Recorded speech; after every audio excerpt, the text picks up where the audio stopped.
네, 오늘은 장윤선 없는 장윤선의 취재 편의점 시작합니다. 안녕하세요. 저는 겸손인들다 뉴스공장의 박현광 기자입니다.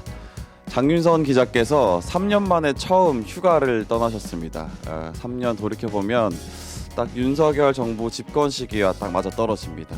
그동안 어목한 시기에 불철주야 편의점을 밤낮 없이 하루도 빠짐없이 지켰던 장윤선 선배 아마 보고 계실 텐데 이번에는 좀 푹 좀 쉬고 돌아오시길 바랍니다.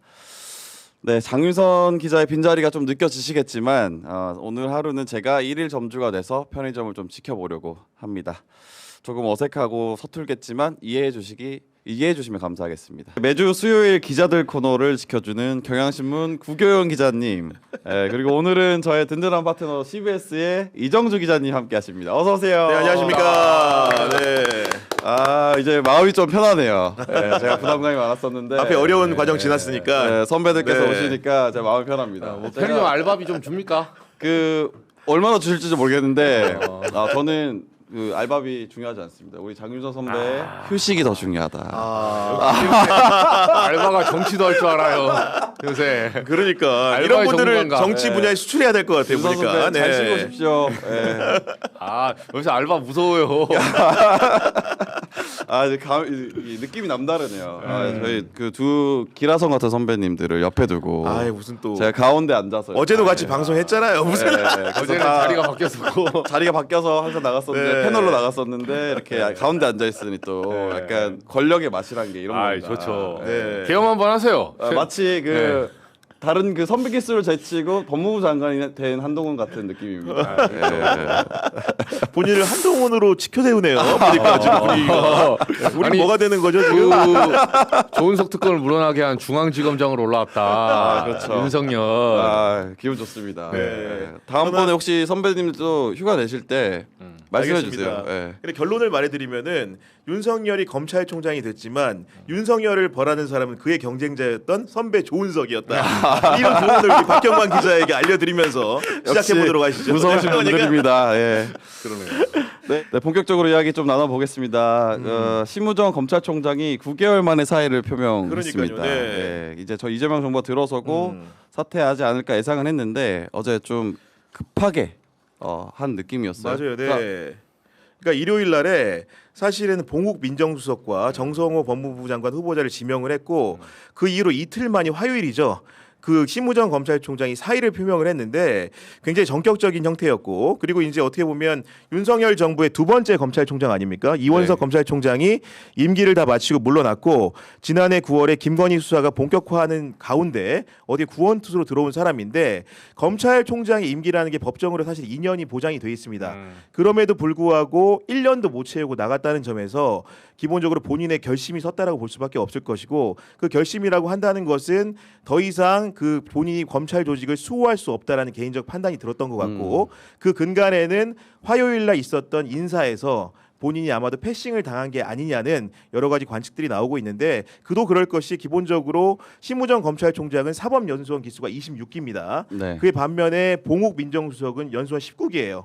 사실은 그 법무부 장관 후보자지만 정성호 후보자 같은 경우에도 연수원이 18기거든요. 그렇기 때문에 심우정 총장과 갭이 굉장히 차이 나고, 기본적으로 법조 문화라는 것은 연수원 기사가 일종의 굉장히 조정 역할을 하는 부분이 있는데, 인사라는 것은 3자가 이제 같이 상의를 하는 겁니다. 원래 민정수석, 법무부 장관, 그다음에 이제 검찰총장이 해야 되는 건데 아직 후보자 신분이라서 봉욱 수석이 드라이브를 건 것 같고, 그런 인사 과정에서 심우정 총장이 기본적인 예를 들면은 포션이라든가 이런 몫을 배당받지 못했고 앞으로도 그럴 것이 예상되기 때문에 스스로 백기투항을 한 게 아닌가 이렇게 좀 판단을 합니다. 네.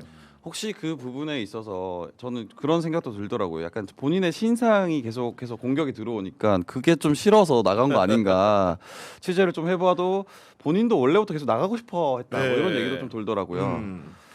그래서 아무튼 뭐 그런 좀 어제 발표가 여러 가지 좀 측면이 있었다라는 네. 생각도 듭니다. 아니 우리 박경화 기자 말씀대로 실제로 심우정 총장 같은 경우에는 외교부의 딸이 채용되는 과정에서 특혜 의혹이 있었는지를 감사원과 네. 공수처가 동시에서 들여다보고 있는 상황인데다가 본인 같은 경우에도 지난해 10월에 그 김주현 전 민정수석과 함께 비화폰으로 통화했다는 거 아니겠습니까? 네. 그런 부분들이 내란 특검의 수사 대상에 올라 있고 그리고 내란 특검에서 결정적으로 여러 기관들의 내란 관여 증거가 나왔는데 아직 검찰의 행각에 대해서는 드러난 게 없기 때문에 그런 부분들도 수사 대상인 상황에서 검찰의 수사인 보진으로서는 굉장히 부담될 수밖에 없었고 그런 분들이라는 것을 어떻게 보면 자리를 지키면서 버티는 방법도 있지만 검사 스스로 어떻게 보면 수사 대상이 되는 것보다는 자리를 내려놓으면서 그런 무게를 더는 방식을 택한 게 아닌가 그런 판단을 좀 해봅니다. 근데 선배가 검찰 출입을 오래 하셨죠. 아 그렇죠, 네. 그래서 그런지 진짜 말이 재밌네요. 수려합니까? 네, 수려하네요.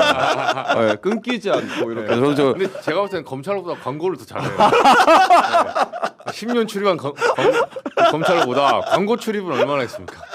광고 출입 불과 뭐 1년 반밖에 안 되죠. 네. 개연TV 50만 돌파하더니 진짜 완전히 물올랐어요. 부럽습니다. 5만 명밖에 안 됩니다. 질만 기자 5만 명밖에 안 됩니다. 금방 또 성장하실 거라고 생각합니다. 예. 그 어제 이진수 법무부 차관이 양석조 서울 동부지검장 그리고 신흥석 서울 남부지검장한테 전화를 걸었고 두 사람 퇴진하라고 권유 아닌 권유를 했다. 그래서 사의를 발표했다. 이런 얘기가 있는데 심우정 검찰 총장도 사실은 사의 이면에 차관이 네. 연락했다라는 얘기도 있어요. 일설에는 네. 어떻게 보시나요? 그러니까 기본적으로 이제 그 어제 인사는 그렇게 보입니다. 그러니까 제가 연수원 기수가 기본적으로 깡패라고 말씀을 드리는 거는 이 연락 구조에서 드러나는 건데 상식적으로는 이진우 법무부 차관이 사법연수원 29기이기 때문에 심우정 총장에게 직접 전화는 안 했을 것 같고 인사 과정에서 패싱됐다라는 추정을 할 수 있는 것이고 다만 이제 본인 선배지만 남부지검장 신흥석 지검장이라든가 28기거든요. 그리고 이제 그 29기 같은 동기인 동부지검장 양석조에게는 연락을 한 것으로 알려져 있습니다. 네. 기본적으로 장관이 없는 상황에서 차관이 직무대행을 하고 있기 때문에 인사의 결정권자로서 역할을 한 것으로 보여지고 그런 과정에서 이제 연락이 갔고 그 당사자들 같은 경우에는 당연히 이제 짐을 싸야겠다는 판단을 한 것이죠. 네. 기본적으로 왜 그러냐? 법무부 차관이 인사권자인데 29기 아닙니까? 그러면 기본적으로 검찰의 관행상 그보다 선배들은 나가는 분위기인 겁니다. 그러니까 지금 보면은 그 26기인 심우정 검찰총장 밑에 누가 있냐면은 이징동 전 대검 차장이 있었어요. 있었죠. 이분의 기수가 28기예요. 남부지검장 28기입니다. 네. 29기인 후배가 검찰의 인사를 조율하기 때문에 2명 나가는 건 당연한 거고 그 다음에 동기 중에서 어떻게 보면 양석조 같은 경우에 상징적인 인물이에요. 뭐 이렇게 표현하기 그렇지만 친윤 검사라는 표현이 가능한 건데 네. 왜냐하면 윤석열이 서울중앙지검장 할 때 특수 3부장을 했습니다. 특수부의 본사인 부장검사 일찍 달았고 그 이후에도 윤석열 정부가 들어선 다음에는 뭐 남부지검장을 한다거나 대검 반부패부장. 대검 반부패부장이라는 것은 기본적으로 부패 수사를 전국 검찰청에 있는 부패 수사를 총지휘하는 사람이거든요. 그런 굉장히 중요한 역할을 맡았고 윤석열 정부의 정치 검찰 농단을 그대로 뒤집어 쓰고 있는 사람이기 때문에 그 사람에 대해서 선제적으로 인사 정리를 하고 그 굉장히 파격적으로 부장검사인 임은정 부장검사를 동부지검장에 보임하는 그런 인사를 단행했다고 보여집니다. 이게 사실은 그 임은정 검사도 안 그래도 제가 방금 여쭤보긴 했는데 임은정 검사를 임명한 것 자체가 뭐 동부지검도 중요한 곳이긴 하지만 이런 개혁적인 인사를 그런 곳에 지검장으로 앉혔다라는 것이 굉장히 검찰 개혁의 상징성이 있다 이렇게 보던데 네. 지금 이렇게 다른 인사들도 고위직이 물러나는 것들 이런 것들을 보면은 그게 검찰 개혁의 어떤 흐름 중에 하나라고 네. 볼 수 있나요? 제가 보니까 지금 많은 우리 그 민주진영의 시청자 여러분들 같은 경우에는 네. 어제 인사를 두고선 이제 맞아요. 보면은 친윤 검사들이 너무 중용이 된 게 아니냐 네. 이런 걱정을 하시는데 저 같은 경우에는 그런 판단에는 개인적으로 동의하지 않습니다. 왜냐하면 여러분들 잘 아셔야 되는 게 전국의 검찰청에 검사장이 몇 명이냐 40명이 넘어요. 40명이 넘는데 그 중에서 어제 인사는 뭐냐? 동부지검장, 남부지검장 나갔죠. 네. 법무부 기조실장 나갔습니다. 그리고 서울중앙지검장 공석이었죠. 대검차장 나갔잖아요. 그 얘기는 뭐냐면은 5자리밖에 안 한 거예요. 그러니까 검찰 아는 사람들은 이거는 물갈이 신호탄인 것이지 이걸로 물갈이 끝이 아닌 겁니다. 어떻게 보면 어제 나가신 분들보다도 훨씬 더 죄질이 나빠 보이는 친윤 검사들이 네. 도처에 많이 있습니다. 네. 제가 어제 제 방송에서도 3명만 말씀을 드렸는데 네. 그 수보다 더 많아요. 그런 실명을 말씀 안 하셨죠? 안 했는데 여기서도 안 하는데 광고 말고는 안 해요. 제 얘기는 뭐냐면은 40명이 넘는 자리 중에서 겨우 5자리 한 거다. 왜냐면은 지금 장관이 아직은 후보자 신분이기 때문에 정식으로 임명된 게 아니잖아요. 네. 진짜 물갈이와 진짜 판을 바꾸는 행위들은 정성호 장관이 부임한 다음에 정식으로 임명 과정을 통해서 거칠 겁니다. 그렇기 때문에 여러분들이 우려하시는 진짜 찐용 검사들은 이미 뭐 예를 들면은 법무부 장관을 하는 정성호 후보자라든가 봉욱 수석이 모르지 않을 겁니다. 그런 부분들을 단계적으로 점진적으로 하는 과정이니까 조금만 지켜봐 주시면은 정말로 적확한 기대하는 인사 그 명부가 올라올 것이다 이런 말씀을 좀 드립니다. 아니, 저는 왜 그 인사 이제 보면서 구 기자님 말씀에 동의하면서도 첫 신호탄은 어쨌든 이문정 검사장 동부지검 갔잖아요. 사실 중앙지검 빼면 이제 동남북서 순서대로 되는데 네. 동부지검에 배치한 거는 약간 시그널을 준 것 같아요. 네, 사실 이것도 과거에 이제 서울중앙지검 윤석열 발탁할 때 2단계, 3단계 띄어서 맞아요. 사실 네. 그때 이제 나중에 선배들 다 나가잖아요. 이 조은석 보검장도 나중에 총장 될 때 나가고 그런 식으로 기수로 미는 건데 이문정 검사장을 지금 배치시키면서 시그널 한번 주고 이제 개혁의 신호탄을 근데 요거는 좀 더 이제 아까 말했던 정성호 장관이 만약 올라오신 다음에 인사는 좀 더 모세혈관적인 지도를 한번 그려야 돼요. 왜냐하면 우리도 이제 신문사나 언론사 있으면 알겠지만 조직을 잡는 방법은 2가지예요. 예산과 인사입니다. 그렇죠. 처음에 들어가서 시체말로 인사로 조지거든요. 그렇죠. 들어가자마자 뭐 예를 들면 그 전에 어떤 회사에서 뭐 박형광 기자가 명태균 하니까 마음에 안 든다. 아이스링크 보내야 돼요. 너는 저희 목동 가서 아이스크림 봐. 토마토 농장 보낸 거 아니겠죠? 옛날에. 토마토 농장. 그러네요. 넌 겸손하지 않네. 좀 가 있어라 이렇게 이제 인사내는 거예요. 인사내고 이제 짱박아 두고 센 부서, 그러니까 빡세게 시키는 게 아니라 회의감을 들게 만드는 거죠. 그런 할 일도 없이 그런 식으로 이제 인사보복은 누가 봐도 저 사람이 지금 팽당했다는 거를 외부에 보여주는 거예요. 그러니까 아이스링크 가면 사실은 뭐 옛날에 MBC나 뭐 KBS 기자들 얘기 들어보면 가면 사실 할 게 없어요. 기자가 아이스링크 가서 뭐 합니까? 거기 뭐 김연아 될 거예요? 그러니까 가서 어차피 하는 일이 없이 그냥 보초 써듯이 하는 건데 그게 힘든 게 아니라 옆에 사람들이 그 인사를 보고 전화가 와요. 너 왜 아이스링크에 있니? 그러니까 이게 망신주기거든요. 사실 그 외부의 제3자를 위해서 하는 거고 두 번째가 인사가 따라가면 예산이 따라가요 보통. 네, 그러니까 한직 부서에는 예산 안 주거든요. 그리고 법카 하나 쓸 때도 꼼꼼하게 봅니다. 우리 이제 빵진숙 위원장님, 이진숙 위원장님 잘 나갈 때 이제 새벽 4시에 빵 사서 드시니까 나중에 그런 식으로 이제 압박을 주는데 사실 인사하고 예산을 그 나중에 장관이 와서 이제 결제 받고 검찰 특활비나 이런 문제도 사실 장관은 다 알고 있거든요. 여기서부터 이제 시작을 하는 거고 심우정 총장 같은 경우는 저는 그래 봐요. 뭐 무슨 생각이 엄청나게 있었던 사람은 아닌 것 같아요. 그러니까 자신의 방향성이 있어서 나 즉시한 거 안 해야지 이런 사람이 아니에요. 그러니까 흐름상 보면 우당탕탕 하고 있는데 누군가 뒤에 그린 큰 그림, 야 규현이가 준비됐어. 넌 그냥 즉시한 거 안 하면 돼. 그러니까 그 얘기까지 안 해줬겠죠. 칸막이를 치고 야 즉시한 거 뭐 그게 필요하니? 이런 식으로. 그래서 오히려 그 사건에서는 제가 봤을 때는 그 죄수의 딜레마처럼 지기현 그 판사가 부장판사가 이제 당한 것도 있어요. 본인은 검찰이 즉시한 거 했겠지 하고 71년 만에 형사법 66조를 고쳐가지고 자기가 입법 재량을 쓴 거예요 거의. 아무도 그거를 시간으로 계산하지 않습니다. 날로 계산하고 나와 있다니까요. 거기에 아예. 근데 거기를 자기가 사법 재량으로 이건 위헌인데? 그럼 위헌이면 상급심의 판단을 받아봐야죠.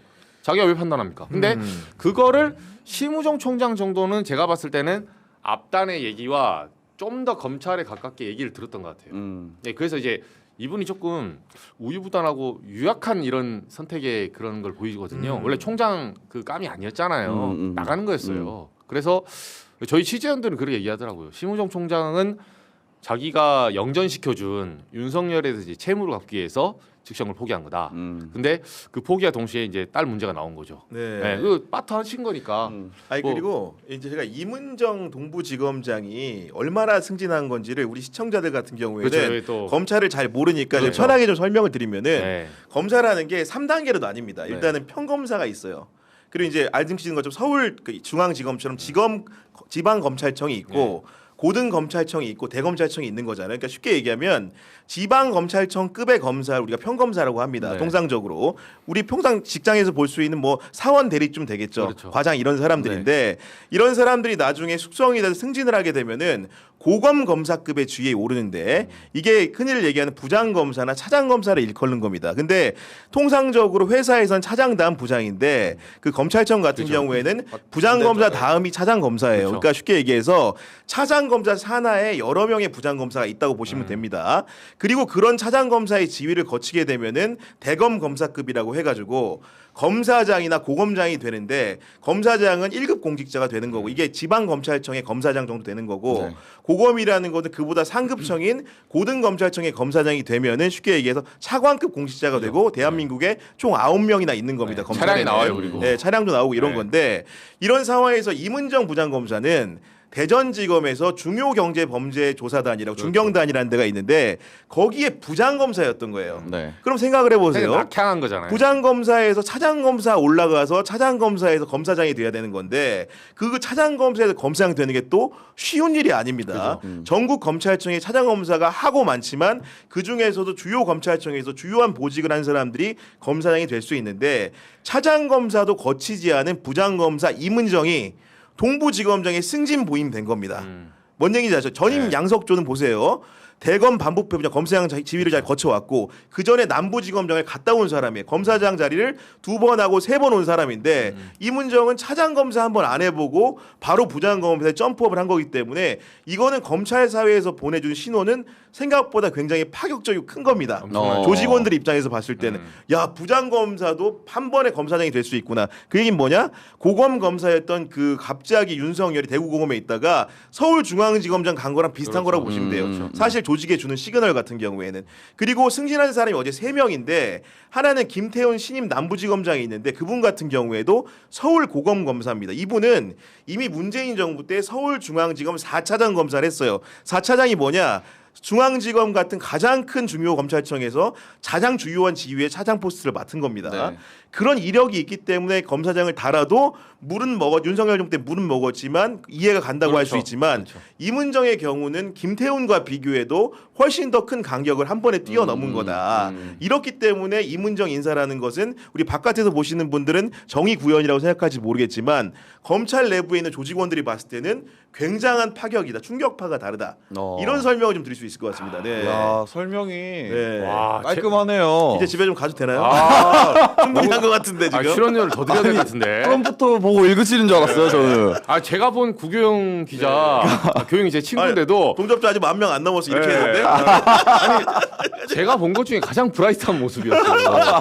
그동안 나는 인터넷 광고하고 모바일식 광고를 제일 잘하는 제가 탈모라서 와 이런 또 보석 같은 나 후배를 이렇게 위해서 또 4시에 좀 털어야 되는데 좀 열심히 다 털어버리네요. 털어주셔서 아니 근데 이게 우리 구 기자 너무 설명을 잘해줬지만 그러니까 일반인들 듣기에는 저도 이제 구 기자만큼 모르지만 이런 비유를 하더라고요. 일반 회사로 보면 예를 들면 뭐 대리에서 과장에서 부장이잖아요. 근데 엊그제 과장하던 애가 지금 임원 된 거예요. 그러니까. 네, 왜냐하면 차장 그 거치고 차장에서 맞아요. 네. 확 좁아지거든요. 피라미드가 확 좁아지는데 바로 임원진 삼성전자 과장하다가 내일 갑자기 이재용 회장이 뭐 상무 한번 해보지 해서 갑자기 올라온 거예요. 지금 그러니까 엄청나게 파격이죠. 그러니까요. 그리고 여기는 네. 기수문화 때문에 나머지 다 나가야 돼요. 이제. 네, 뭐 안 나가고 버틸 수도 있는데 통상 나가죠. 선배들은.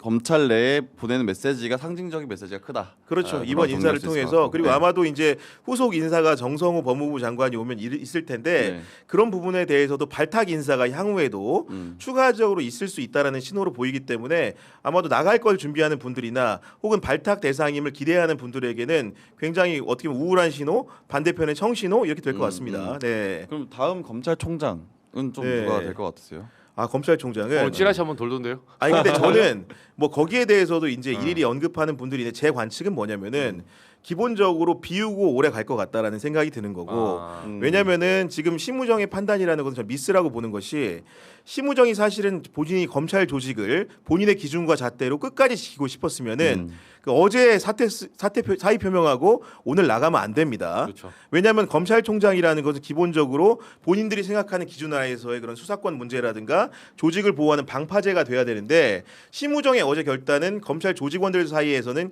굉장히 비난받고 있는 것이 결국 스스로의 살 길만 모색을 하고 맞아요. 조직을 위한 결단은 안 한 것이 아니라는 생각을 하고 있는 거거든요. 왜냐하면 차후에 펼쳐질 시나리오를 보면은 지금 어차피 검찰총장이라는 것은 기존에 있는 현직 후보들 위주기 때문에 그런 사람들 같은 경우에는 검찰에 대한 생각이 이재명 대통령이나 이재명 정부의 강요들과 다를 겁니다. 기본적으로 조직 우선주의가 있을 텐데 그런 분들 중에서 심우정 후임을 세워서 굳이 기준점이라든가 방파제를 새로 만들어 놓고 굳이 검찰 개혁을 할 이유가 없는 것이죠. 오히려 노만석이라는 대검차장 대행 체제 속에서 장관과 차관은 있고 민정수석은 완비된 상황에서 개혁의 불씨를 당기고 입법을 하는 것이 오히려 검찰을 굉장히 무방비 상태에서 바꿀 수 있는 방법이기 때문에 이게 과거에도 보면 이게 검찰을 아주 잘 알거나 그쵸. 혹은 아니면 검찰을 다른 방식으로 대항해야 할 때는 검찰총장 인선을 느리게 하는 상황들이 좀 있습니다. 지난번에 윤석열 정부 같은 경우에 대통령 자체가 검찰을 너무 잘 알기 그렇죠. 때문에 이원석 대검차장 대행 체제로 3, 4개월 갔어요. 그래서 이제 5월에 정부 출범했는데 9월에 임기를 시작한 겁니다. 이원석 대검차장을. 그 와중에 누구를 시킬지를 굉장히 쇼핑을 하고 그리고 총장이 없어도 충분히 검찰을 이끌 수 있다. 장관 가지고 할 수 있다. 민정수석 당시 없었으니까 맞아요. 대통령이 내가 견인할 수 있다. 이런 판단인 건데 이번 정부의 판단이라는 것은 그것도 마찬가지로 시각은 좀 다르겠지만은 총장을 비우고 경영을 하는 것이 검찰 개혁이라는 수건 사업을 이행하는 데는 훨씬 더 쉬운 방법이다. 이런 정도의 판단을 하는 것이기 때문에 심우정의 결단은 조직원들 입장에서 봤을 때는 굉장히 비난받을 수밖에 없는 거죠. 네. 원래 전쟁에서도 이제 장수가 쓰러지면 그래서 계속 전쟁에서도 장수랑 일기토를 하려고 하는 거예요. 그렇죠. 예, 자기를 지켜주는 조직을 마지막으로 보호해주는 장수가 있어야 되는데 장수가 만약에 그 낙마를 했는데 괜히 그 밑에 2등, 3등이 버티잖아요. 그 사람 타겠대요. 그리고 그 사람이 내가 왜 괜히 내가 무슨 투칼비가 있는 것도 아니고 내가 누른 것도 아닌데 내가 왜 굳이 내가 비서실장인데 왜 이런 것까지 하냐 이런 식으로 사분오열 되기 때문에 이거는 제가 봤을 때 이재명 대통령이 그 조직을 많이 운영해봤잖아요. 그러니까 들어보니까 경기도 지사 할 때도 조직 장악 능력이 굉장히 높다고 하더라고요. 들어가서 그래서 좀 나쁘게 표현하면 줄 세우기도 굉장히 잘한대요. 딱 들어가서 공무원들 그렇게 해야 조직 장악이 되니까. 그렇죠. 공무원들이 무슨 생각을 하고 어떻게 사는지 알아요. 그래서 무슨 너네 열심히 일해서 과로사에 뭐 할 정도로 해라 이렇게 하지 않아요. 할 만큼 해. 하기 싫은 사람 빠지라고. 대신에 승진 두라. 애당초 이제 가이드라인을 줘요. 그러니까. 네, 그리고 그 자신의 캐파에 맞는 업무를 주거든요. 그리고 그 이재명 대통령이 신기한 게 그 자기의 이제 조직의 원리는 거의 비슷한데 약간 유도 미사일처럼 쫓아다닌대요. 이렇게 지난번에 그래서 지난번에 그 구형자 네. 예를 들면 구치소 그 미수감자들 이번에 뭐 복지 어쩌고저쩌고 했는데 그 리스트 갖고 와봐서 뭐 300명이었어. 그럼 이달 말까지 체크해 주세요. 그럼 이달 말 꼭 물어봐요. 근데 내가 체크하라는 거 어떻게 되겠냐고. 네, 보통 우리도 잊어먹거든요. 네, 기자들이 시켜놓고. 뭐 부장이 야 그 너 무인기 드론 취재해봐라. 네 해놓고 뭉개요 뭉개. 뭉개죠. 안 물어보겠지. 근데 그거 물어보는 부장 꼭 있거든. 그러면 우리도 이제 정무감각 있잖아요. 부장이 시킨 날짜보다 하루 전에 정리해서 내야 돼. 지금까지 이렇게 했는데 여기가 좀 부족합니다. 저한테 며칠의 말미를 주시면. 네. 아니 검사였으면 친윤 검사 잘했을 것 같은데 보니까 지금. 네. 스킬 또 배워갑니다. 검사 안 하기 잘했죠. 저도 친윤했을 것 같아요. 저희가 토의하는 사이에 지금 동접자가 10,000명을 넘어섰습니다.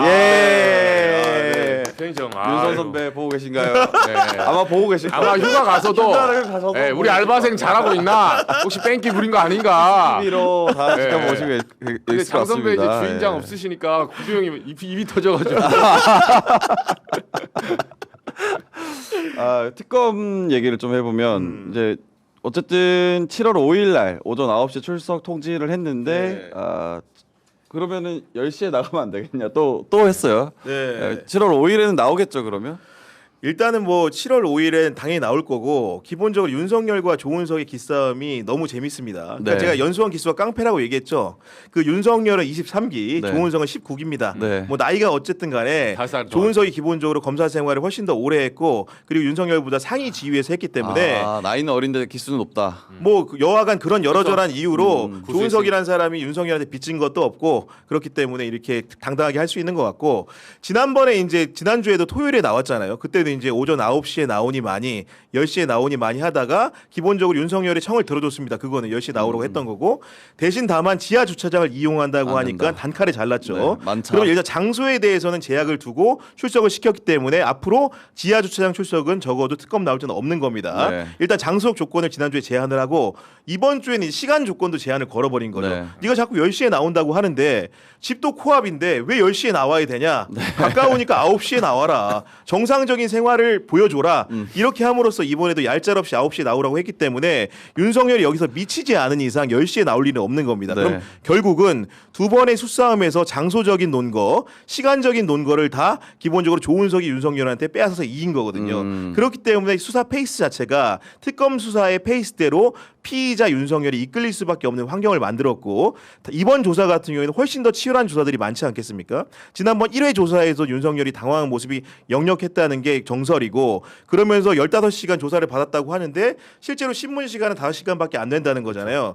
이번에는 훨씬 더 농밀하고 윤석열의 어떻게 보면 약점을 후벼 파는 증거들을 많이 제시할 거기 때문에 기본적으로 윤석열 이번 조사 받고도 또 한 번 굉장히 그로기 상태가 될 가능성이 높다고 저는 개인적으로 생각을 합니다.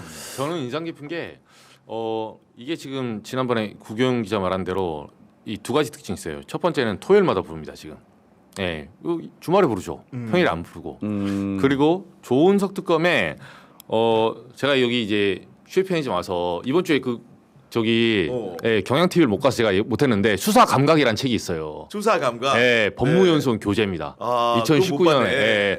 그 아마 여기 나오는 패널 중에 저만 읽었을걸요? 네. 비매품입니다, 비매품. 네, 제가 3회도 가고 와서 여기서 한번 털어낸 400페이지짜리 수사감각 책이 없어서 제가 스캔 떴어요. 네, 다음 주에 제가 가서 풀어드릴게요. 네. 밖에서. 근데 거기 보면 무슨 말이 나오냐면 제가 조은석 특검의 이제 스타일을 그 책을 통해서 읽었거든요. 근데 거기 보면 이 사자성어, 그러니까 자기가 그 서두에 써놔요. 병서를 탐독하는 게 취미라고. 손자병법. 그래서 손자병법에 36개가 설명이 돼 있어. 네, 그래서 사자성어로 뭐 법부라기, 뭐 미증유생, 뭐 여러 가지가 있어요. 그래서 제가 보면서 느낀 게 뭐냐면 이 수사감각은 본인이 이제 팽당해가지고 놀면서 정말로 자기 글로 쓰신 것 같아요. 제가 보니까. 왜? 문체가 만연체야.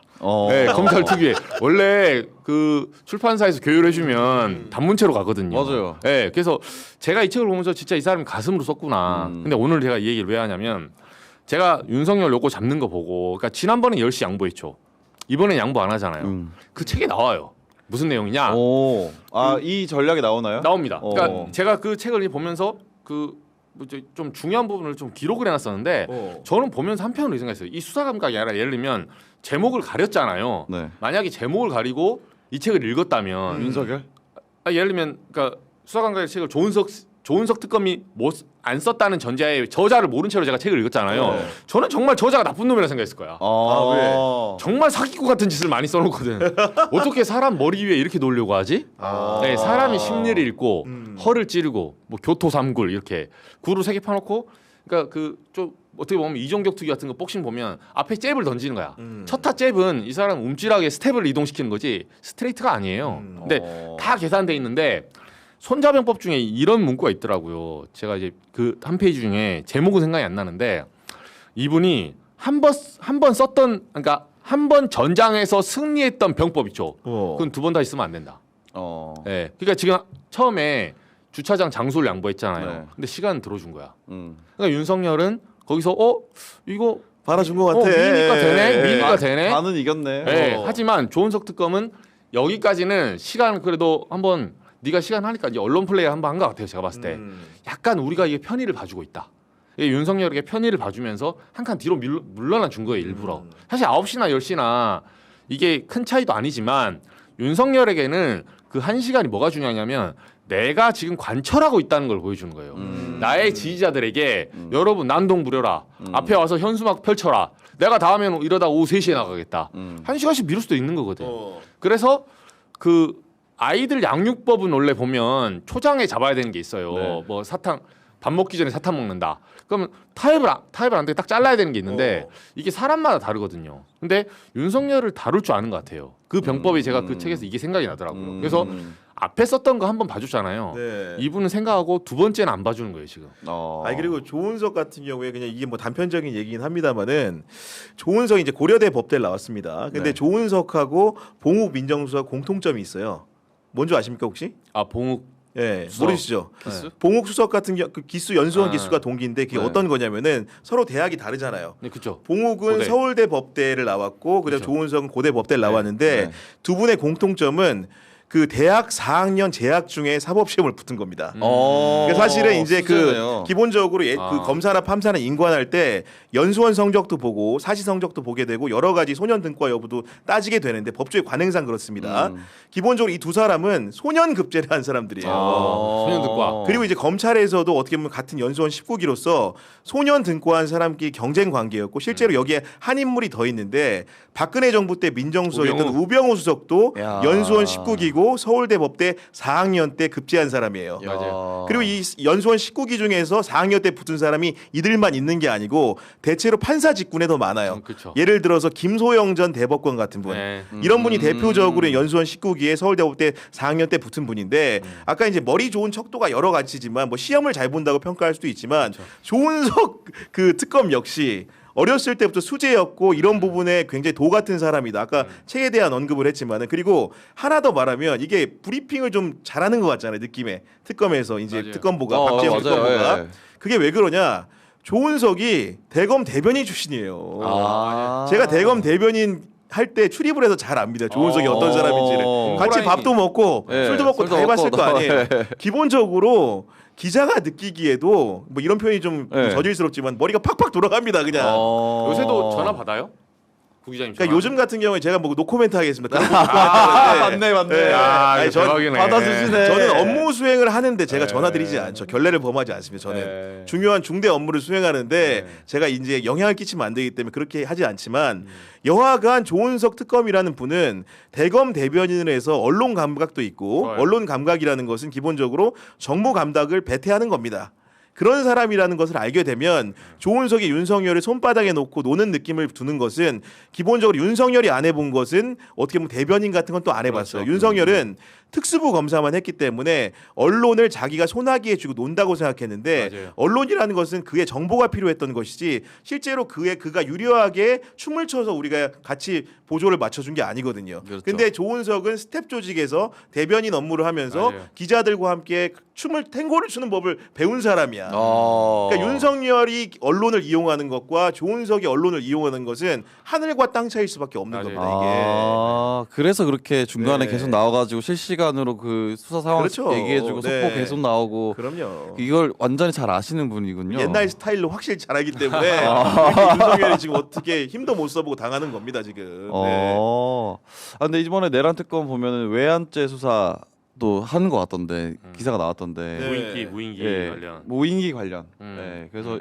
이 외환 혐의가 적시됐다고 전해지는 게 이게 영향이 좀 있을까요? 외환죄 적용하는 게 쉽지 않다고 저는 좀 듣기도 했는데. 그러니까요. 뭐 입증이 왜냐면은 기본적으로 외환 유치라고 한다면은 북한이 거기 호응해서 이제 응한 것들을 그러니까요. 해야 되는 건데 기본적으로 이제 북한과의 관계 같은 경우에는 입증 자체가 어려운 상황이기 때문에 지금 할 수 있는 것은 지난해 10월과 11월에 걸쳐 가지고 무인기를 여러 차례 가서 보냈다는 것이고 그 이제 그런 무인기라는 것이 그 결국은 우리 그 윤석열 정부가 북한을 도발해서 12월에 계엄을 자연스럽게 정당화하기 위한 수단 아니었냐 이런 식의 지금 여러 가지 행태들의 수사가 진행 중인 건데 오늘 뭐 동아일보 보도를 보면 기본적으로 당시에 작전에 참여한 것으로 보이는 무인기 업무에 관여한 그런 뭐 예를 들면은 그 중간 간부 같은 분이 그 드론 작전 사령관으로부터 이번 무인기 작전이 부의의 지시라는 것을 들었다는 취지의 이미 녹음을 내란 특검이 확보했다라는 거 아니겠습니까? 그렇기 때문에 그 외환의 그 죄의 입증이라는 것도 기본적으로는 드론 작전 사령관을 거쳐서 국방부 장관을 경유해서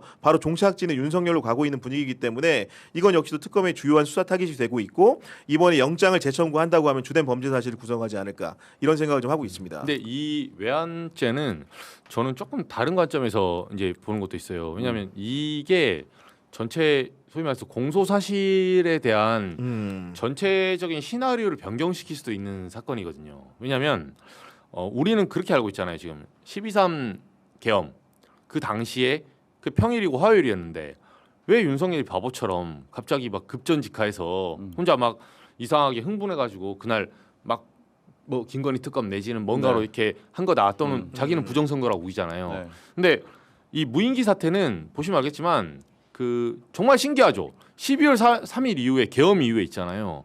오물풍선 하나도 안 날라와요. 작년에 기억해 보시면 제가 저희 애 그 운동회 갔었거든요. 가을에 운동장에 떨어졌어요. 그게 오물풍선이 예. 네, 막 소방차 출동하고 네. 막 여기 뭐 목동, 마포, 여의도 떨어져 난리 났었잖아요. 맞아. 네. 그때. 우리가 작년만 갔던 사람들이 입고 있는데 오물풍선 떨어져가지고 막 애들이 집에 오면 얘기를 하는 거예요. 아빠 뭐 저기 무슨 뭐 이렇게 나이트 삐끼 이거 우리 저는 알죠 이게 애들이. 나오네요. 삐라. 네, 아, 삐라. 저거 우리가. 네, 근데 저게 네. 이제 소위 말해서 강남역 근처에 나이트 삐끼 그 주는 거랑 비슷해서 우리 애기가 물어보더라고요. 여기도 술집이야? 뭐 이러면서 아, 그건 아니고 뭐, 윤석열이 유도한 것 같아. 이런 식으로 이제 저런 게 굉장히 많이 떨어졌었어요. 그래서 오물 뭐 원점 타격 안위부터 시작해서 국방부 장관 나와서 그때 그 난리를 부렸는데 이게 지금 쏙 들어왔잖아요. 거짓말처럼. 그러니까 요거 자체가 한 가지 추론은 뭐냐면 윤석열이 오물풍선을 의도했고 이거는 상호주의에 의해서 네. 북한도 상호주의에 의해서 날린 거예요. 그러면. 그렇지. 예, 우리가 무인기를 안 날리고 도발하지 않으니까 더 이상 안 오는 거죠. 그러니까 첫 번째는 이 결과를 보면 지금까지 말했던 대남 도발, 소위 말해서 북한이 오물풍선한다, 저기다가 생화학 무기하면 어쩌냐, 다 거짓말입니다. 물론 그 가능성이 없다고 말할 수는 없지만 적어도 국민의힘이 주장했던 그런 논리, 북한이 이렇게 도발하니까 우리가 쏜다. 이게 이제 꼬리가 먼저냐 몸통이 먼저냐 이 싸움인데 결국은 윤석열 머리가 먼저였던 거예요. 그렇게 그러니까, 추론할 네. 수밖에 없죠. 그리고 두 번째는 12월 3일 전에 이제 그거를 즉시적으로 흥분해서 너무 즉각적으로 계엄을 했다. 천만의 말씀. 이미 가장 짧은 시간으로 역산해도 10월로 넘어가잖아요. 예, 이거는 그 작년 3월부터 이제 예를 들면 뭐 김용현 불러서 뭐 관저에 불러가지고 얘기하고 노상원하고 뭐 꾸몄다는 이런 설들 있잖아요. 이게 실체가 어느 정도 나오는 거예요.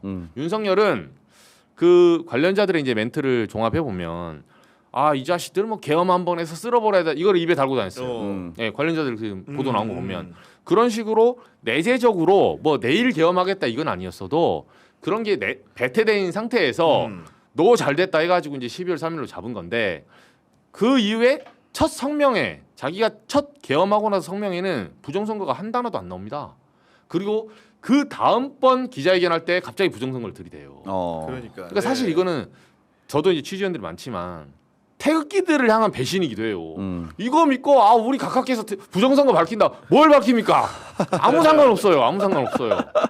그냥 이 뭐 좌파 뭐 척결해야 한다 이게 입에 달고 다니다가 어떤 연유인지 모르겠지만 12월 3일 날 그냥 흥분해서 제가 봤을 때는 충동으로 했을 가능성이 높다. 그냥 몰렸겠죠. 뭐 한동훈 특검 뭐 그런 문제 여러 뭐 가지가. 관계 예. 게시판 이것도 있고 몰린 상태에서 그게 발현됐는데 앞단에서 이제 저는 12월 3일 말고도 11월이나 10월도 했을 수 있다고 봐요. 외환이 터졌으면.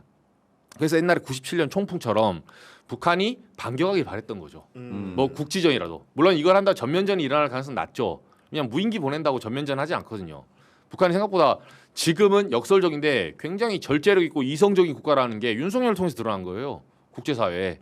이거 한다고 해서 무인기 보낸다고 해서 평양이 뚫린다고 해서 바로 반격하지 않아. 그러니까 네. 얘네도 간을 보는 거예요. 아 이게 지금 구타 유발하는 건지 윤석열이 우리한테 코스프레 하는 건지 진짜 정보를 빼려는 건지 얘네도 나름대로 정보를 돌리고 있는 거예요. 그게 진짜 공격인지 가짜 공격인지를. 그래서 저는 굉장히 위험한 짓을 여러 번 시도했다. 네. 그리고 뭐 국지적 도발 있어서 전면전 하면 미필적 고의가 있는 거죠. 뭐 하면 어쩔 수 없지. 대면 말고 아닌 말고 식의 약간 이게 있어서 수사가 들어간 거는 조은석 특검도 어느 정도 정보를 저는 수집했을 거라고 봅니다. 그러니까 네. 아니 그리고 외환위험이 이제 드론 관련해 가지고는 우리 박형광 기자도 아, 상당한 취재를 하고 전문가이기 있습니다. 때문에 그죠. 좀 우리 시청자들이 얘기를 해주는 것도 좋을 것 같아요. 예. 그러니까 이제 그 10월달에 2번 정도 날렸고 자연스럽게 11월 달에, 사회 그거 말리면 안 돼요. 아니, 오늘 많이 한 것 같아가지고 지금. 11월달에 날렸는데 이게 그런 거예요. 어제도 아직까지 제가 기사를 쓸 건데 아직까지는 뭐 완전하게 밝힐 수 없는 것이 아직 그 취재원과의 얘기가 다 안 끝나서 근데 그 정도는 얘기할 수 있는 게 11월 달에 날렸을 때는 10월 달에 날렸을 때는 평양에 날렸어요. 네, 근데 11월 달에는 굉장히 위험한 지역으로 날렸습니다. 그러니까 더 도발이 될 수 있는 곳으로. 그치. 야. 네, 이게 이게 평양이 아니라 단순 평양 날렸는데 얘네도 아무렇지도 않네. 그쵸. 하면서 한 번 더 날린 거죠. 야, 혹시 네. 뭐 영변 날리고 이런 거 아니겠지? 그럼 진짜로 이거 큰일 날 일인데 보면은. 네. 근데 굉장히 민감한 지역으로 날렸습니다. 그리고 네. 그 실제로 일반인들은 잘 모르는 지역이더라고요. 제가 보니까. 모를 아는 수 있죠. 사람만 아는 곳. 모를 수 아는 있죠. 사람만 아는 곳, 아는 은밀한 곳으로. 은밀한 곳으로. 그러니까 군 야. 정보 기관이 붙어서 이게 처음에 무인기 날렸을 때부터 홍장훈 1차장도 얘기했지만 국정원이냐 군이냐 이 문제가 있었거든요. 이게 지금 결합된 그거예요. 작전이에요.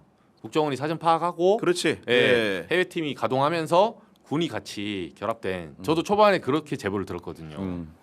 그러니까 이게 보면은 그 무인기에 관련해서 해명을 할 때 드론 작전 사령부 같은 경우는 국방부 장관 직할이라면서요. 네, 그런 직속. 상황인데 이와 관련해 가지고 해명을 하는 과정에서는 방첩사 같은 데가 끼거든요. 그 얘기는 뭐냐면은 군의 정보기관이라고 볼 수 있는 그리고 방첩 역할을 하는 방첩사나 정보사들이 드론 작전에 상당하게 활용됐을 가능성이 그렇죠. 높은 것으로 보이는 것이고 그 범죄라는 것이 방첩사가 꼈다라는 것은 우리가 지금 보면은 군에 있는 사령관 중에 추가 구속된 사람들이 전직 방첩사령관이 여인형이 구속이 됐고 그 문상호 전 정보사령관이 그렇죠. 또 재구속이 되지 않았습니까? 그런 여러 가지 사정 여하에 봤을 때 외환의 범죄라는 것도 재구속된 피의자들과 김용현 전 국방부 장관과 윤석열 대통령의 그런 합심 속에서 이런 그 작전들이 있었던 것이 아닌가라는 의심을 하게 되고 그런 부분들에 대한 수사 규명이라는 것이 조은석 특검의 손에 가 있다. 이런 정도로 볼 수 있는 거 아니겠습니까 지금? 네. 제가 뜬금없지만 댓글을 하나 읽어드릴게요. 네. 네, 이분들 조합 좋으네요. 구교영 기자 이렇게 말할 수 있는 분이셨어. 아, 그러니까요. 평소에 이렇게 말하지 않으시나요? 네. 저 방송 진행을 주로 하니까 아무래도 네. 아니 이게 네. 해보시면 안 돼. 진행하면 네. 저도 사실 질문하는 기자 진행하잖아. 욕 많이 먹어요. 너 왜 이렇게 조용하냐? 너 축구로 보면 너 왜 국대만 오면 이렇게 폼이 떨어지냐? 아니 클럽에서 편의점 가면 잘만 하던만. 저도 클럽에서는 제 포지션이 패널이기 때문에 네, 저도 윙어 놔주면 바이런 미네에선 잘해요. 이런 얘기 좀 그렇지만 이정주 기자나 저 같은 경우에는 패널이 훨씬 편합니다. 솔직히 하고 싶은 말이 굴뚝 같은데 네. 대체로 이제 말을 못 하고 남의 얘기를 들어주는 입장이다 근데 보니까 구 기자는 자제하게 제가 되시고, 보니까 가보시면 알겠지만 네. 절제라고 그 작가의 말을 잘 듣더라고요. 근데 네. 저는 답답해서 뭐 중소 채널이고 뭐씨안 보면 말지. 여기는 이제 50만 채널이니까 저는 그러니까 여기는 보니까 유명 패널 불러놓고 혼자 떠들어. 그러니까 댓글 중에 개 중에 조용해라. 왜 사회자가 말이 많냐 이런 분들이 있어요. 근데 아니 뭐 저도 말 많고 싶어서 아니라 뭐 그랬어요. 죄송하지만 저는 그분한테는 이렇게 말했어요. 아니 죄송한데 그럼 많이 보세요. 그럼 저도 입을 줄일게요. 어차피 안 볼 거 나 혼자 얘기라도 하자. 그래서 우리의 그 프로그램 시그니처는 나의 취재다. 예. 그래서 장성철, 박성태 이분들 오늘 나오거든요. 오늘 나오는데 그러니까, 네. 이분들 올 때 겁나 피곤해. 계속 물어봐 저한테. 뭘 정보를. 아니 오셔가지고 돈 받고 패널에 와가지고 나한테 물어보니까요. 그런데 어떻게 된대요? 뭐 이런 거 그지? 예. 제가 뭐 김건희 특검 뭐 이렇게 받겠다. 그래서 이 기자 어떻게 한대? 민중기 특검 어떻게 한대? 아니 왜 나한테 물어봅니까? 라고 하기 전에 제가 이미 30분 동안 얘기하고 있어요. 장 소장님 그거는요. 네, 그래서 저도 윙어에 놓아주세요. 저는 포워드가 아닙니다. 포워드 해보시니까 다르죠. 네, 좋은데요 저는? 괜찮아요. 네, 괜찮습니다. 네. 저도 근데 할 말은 많은데 근데 선배들께서 너무 말을 네. 많이 해주시고 제가 잘해주셔가지고 구 기자도 포지션을 잘 잡아야 돼. 원래는 내가 보니까 풀백이야. 그만 최전방에 그만 있지 마. 그만 있고 내려와요. 저희 근데 떠들다 보니까 시간이 많이 갔는데 네. 다음 주제가 몇 개가 있어요 더 사실은. 근데 어제 국무회의 중에서 이재명 대통령이 이런 얘기했죠. 국회는 국민으로부터 직접 권력을 위임받은 기관이다. 국무위원들께서 국회에 출석하실 경우에 직접 선출된 권력에 대한 존중 태도를 가져라. 이 말이 사실은 이진숙 방통위원장에 대한 경고로 해석이 많이 됩니다. 국회에 가서 과방위 회의 가서 네. 보이는 부적절한 태도들 대한 경고성 메시지라고 보는데 네. 좀 어떻게 보셨어요? 아니 근데 이진숙 위원장은 진짜 연구 대상이긴 한 것 같아요. 뭐 사실은 뭐 스스로 나갈 거라고 별로 생각은 안 하긴 했는데 지금 국무회의에서 보이는 퍼포먼스라든가 국회에서 보이는 퍼포먼스라는 것이 정말로 상상 초월 수준이다 이렇게 생각할 수가 있는 것이고 지금 국무회의 석상에서 이진숙이 한 얘기들이 하나둘 전해지고 있는데 본인은 뭐 독임제라고 주장한 적은 없다고 하지만은 네. 누가 봐도 독임제라고 들리게 합의제인 방통위를 독임제라도 운영할 수 있게 해달라는 취지로 그 얘기는 내가 끝까지 남아가지고 방통위 운영을 하겠다는 거 아니겠습니까? 뭐 그런 주장을 하는 데다가 원래는 그 윤석열 정부에서는 말도 안 되게 그 비합법적인 거죠. 그쵸. 2인 체제하에서 위원장, 부위원장, 김태기 부위원장과 함께 말도 안 되는 의결을 했다가 그런 것들이 다 법원에서 철퇴를 맞아가지고 지금 소송을 진행 중이지 않습니까? 그런 상황임에도 불구하고 혼자 결정을 하게 해달라는 정말로 말도 안 되는 정말 형언할 수 없고 이해가 안 되는 행동을 보이는 분인데 이재명 대통령도 이분을 사실은 어떻게 마음 같아서는 고성을 지르고 윤석열처럼 하고 싶겠죠. 근데 참고 참아서 어떻게 얘기하는 거냐. 국회 가서라도 말 조심 좀 해라. 국무회의 때 이러저러하게 너 얘기하는 건 들어주겠는데 국회라는 데는 위임받은 권력이고 국민들이 하나하나가 뽑은 입법기관 아니냐. 너는 선출된 권력이 아니고 윤석열이 임명한 권력이다. 선출된 권력은 임명된 권력보다 상위에 있다. 그런 개념을 통해서 국무회의 석상에서 이진숙에서 하고 싶었던 얘기를 국회라는 장을 빌어서 국민을 보시는 데에서만이라도 좀 절제하고 위임된 권력으로서 행동과 말을 조심해라. 이런 얘기를 한 것 같아요. 제가 보기에는. 좀 품위 있게 좀 꾸짖었다 이런 생각도 좀 그러니까요. 들더라고요. 네. 제가 취재해 보니까 네. 제가 국민이 들어간 사람들한테 물어봤거든요. 근데 어떤 말이 있었냐면 이걸 이제 한 두 가지 정도의 포인트가 있었어요. 그러니까 이재명 대통령이 이제 이준석 위원장 사실 난동을 부리고 있는 거거든요. 좀 지켜보고 있어요. 네. 국무회의에 이제 사실 지금 장관, 그러니까 국무총리 인준안이 뭐 내일 모레 될 거지만 국무총리 제청을 받고 인사청문회를 열어야 이제 장관들이 갖춰지기 때문에 네. 전임 정부의 장관들하고 지금 불편한 동거를 하고 있거든요. 그렇죠. 뭐 이주호 장관도 지금 있잖아요, 대행으로 있는데 이거를 조금 살짝 지켜보는데 이진숙 위원장이 굉장히 독특하게 몇 가지 이제 얘기를 해가지고 바깥에 나왔는데 그 첫 번째가 뭐냐면 본인 임기하고 대통령 임기 맞춰달라. 예. 이 정신이 나갔습니다. 제가 말한 게 아니라 국무회의 참석자가 정신이 나갔구나. 예. 그래서 그 사람이 그 기사로 나왔잖아요. 제가 보니까 그걸 기사를 써달라고 흘린 거예요. 저도 들었어요. 저도 들었는데 그 사람의 표현이 진짜 정신이 나갔구나 이렇게 하더라고요. 왜냐하면 여기서 지금 5년 더 해먹겠다는 소리 아닙니까? 내일 모레 그 법카 유형 네. 그 배임 횡령죄로 들어갈 수 있다니까요. 잘못하면 어딜 임기를 맞춰요? 감옥에 가시게요? 5년 임기 동안 감옥에 계시게? 그러니까 아니 지났지만 초밥 그 10만 원 먹었다고 사람 족치고 검사 130명 달라붙어가지고 그렇게 압수수색하고 3년 내내 탈탈 털었잖아요. 그 초밥 그 10만 원짜리 그 했다고 10만 원 안팎에 이 사람이 지금 쓴 돈이 1억이 넘어요. 그 법카로. 빵 사 먹고. 예. 아니 뭐 빵 먹을 수 있죠. 근데 빵을 먹어도 우리가 통상 생각하는 수준이 있잖아요. 네. 우리가 생각하는 상식의 카만 센스가 있는 거예요. 새벽 4시에 막 빵을 긁고 이렇게 하는 게 좀 6시에 극등 나가면 좀 출근해야 돼. 일찍 하는데 4시 반에 누가 그 빵을 사 먹습니까? 그래서 순댓국밥 이런 데 막 먹으면 몰라도 해장할라 했다. 근데 이분이 이제 그런 식으로 행동한 것도 이미 다 걸려 있어요. 근데 임기를 맞춰달라. 첫 번째 이거, 두 번째는 특검위원이라고. 특검 이런 식으로 여당이 지명한 게 위원이다. 특검 출범하는 날 그 소리 또 하거든요. 그것도 기사로 나와요, 또 말하면. 근데 제가 이제 들어보니까 여기 이제 독특한 사람이 2명 있는데 이진숙 위원장하고 국무회의는 이제 아시겠지만 의결권은 방통위원장 의결권이 없어요. 그렇지. 네, 배석자입니다. 맞아요. 네, 서울시장 배석자고 원래 장관의 제청을 받기 위해서 하는 회의거든요. 맞아요. 네, 근데 국무회의 배석자 중에 그 감사원에서도 나가요. 네, 감사원의 사무총장이 대신 나가거든요. 지금 최다령이라고. 네, 제가 얘기 들어보니까 최다령 총장도 그 감사원 그 간부회의 때 이제 이준수가 제가 2명을 들었어요. 최다령하고 이준석이. 최다령은 그 사무총장은 말을 안 한대요. 네, 이제 본인이 감사원장도 아니잖아요. 그렇지. 네, 그러니까 약간 네. 방통위원처럼 좀 나서기는 자기도 좀 그런 거야. 그래서 저 구석에 찌그러져 있대요. 그 사람 표현으로 말하면 국무회의 참석자가 얘기해 준 거예요. 그 찌그러 있는데 근데 원래 그게 맞지 않나요? 그렇죠. 근데 이진숙 위원장은 배석자인데 계속 말을 하는데 물론 배석자도 말을 할 수 있는데 안건에 관련된 얘기를 해야지. 소비 쿠폰 가면 그 얘기를 해야지.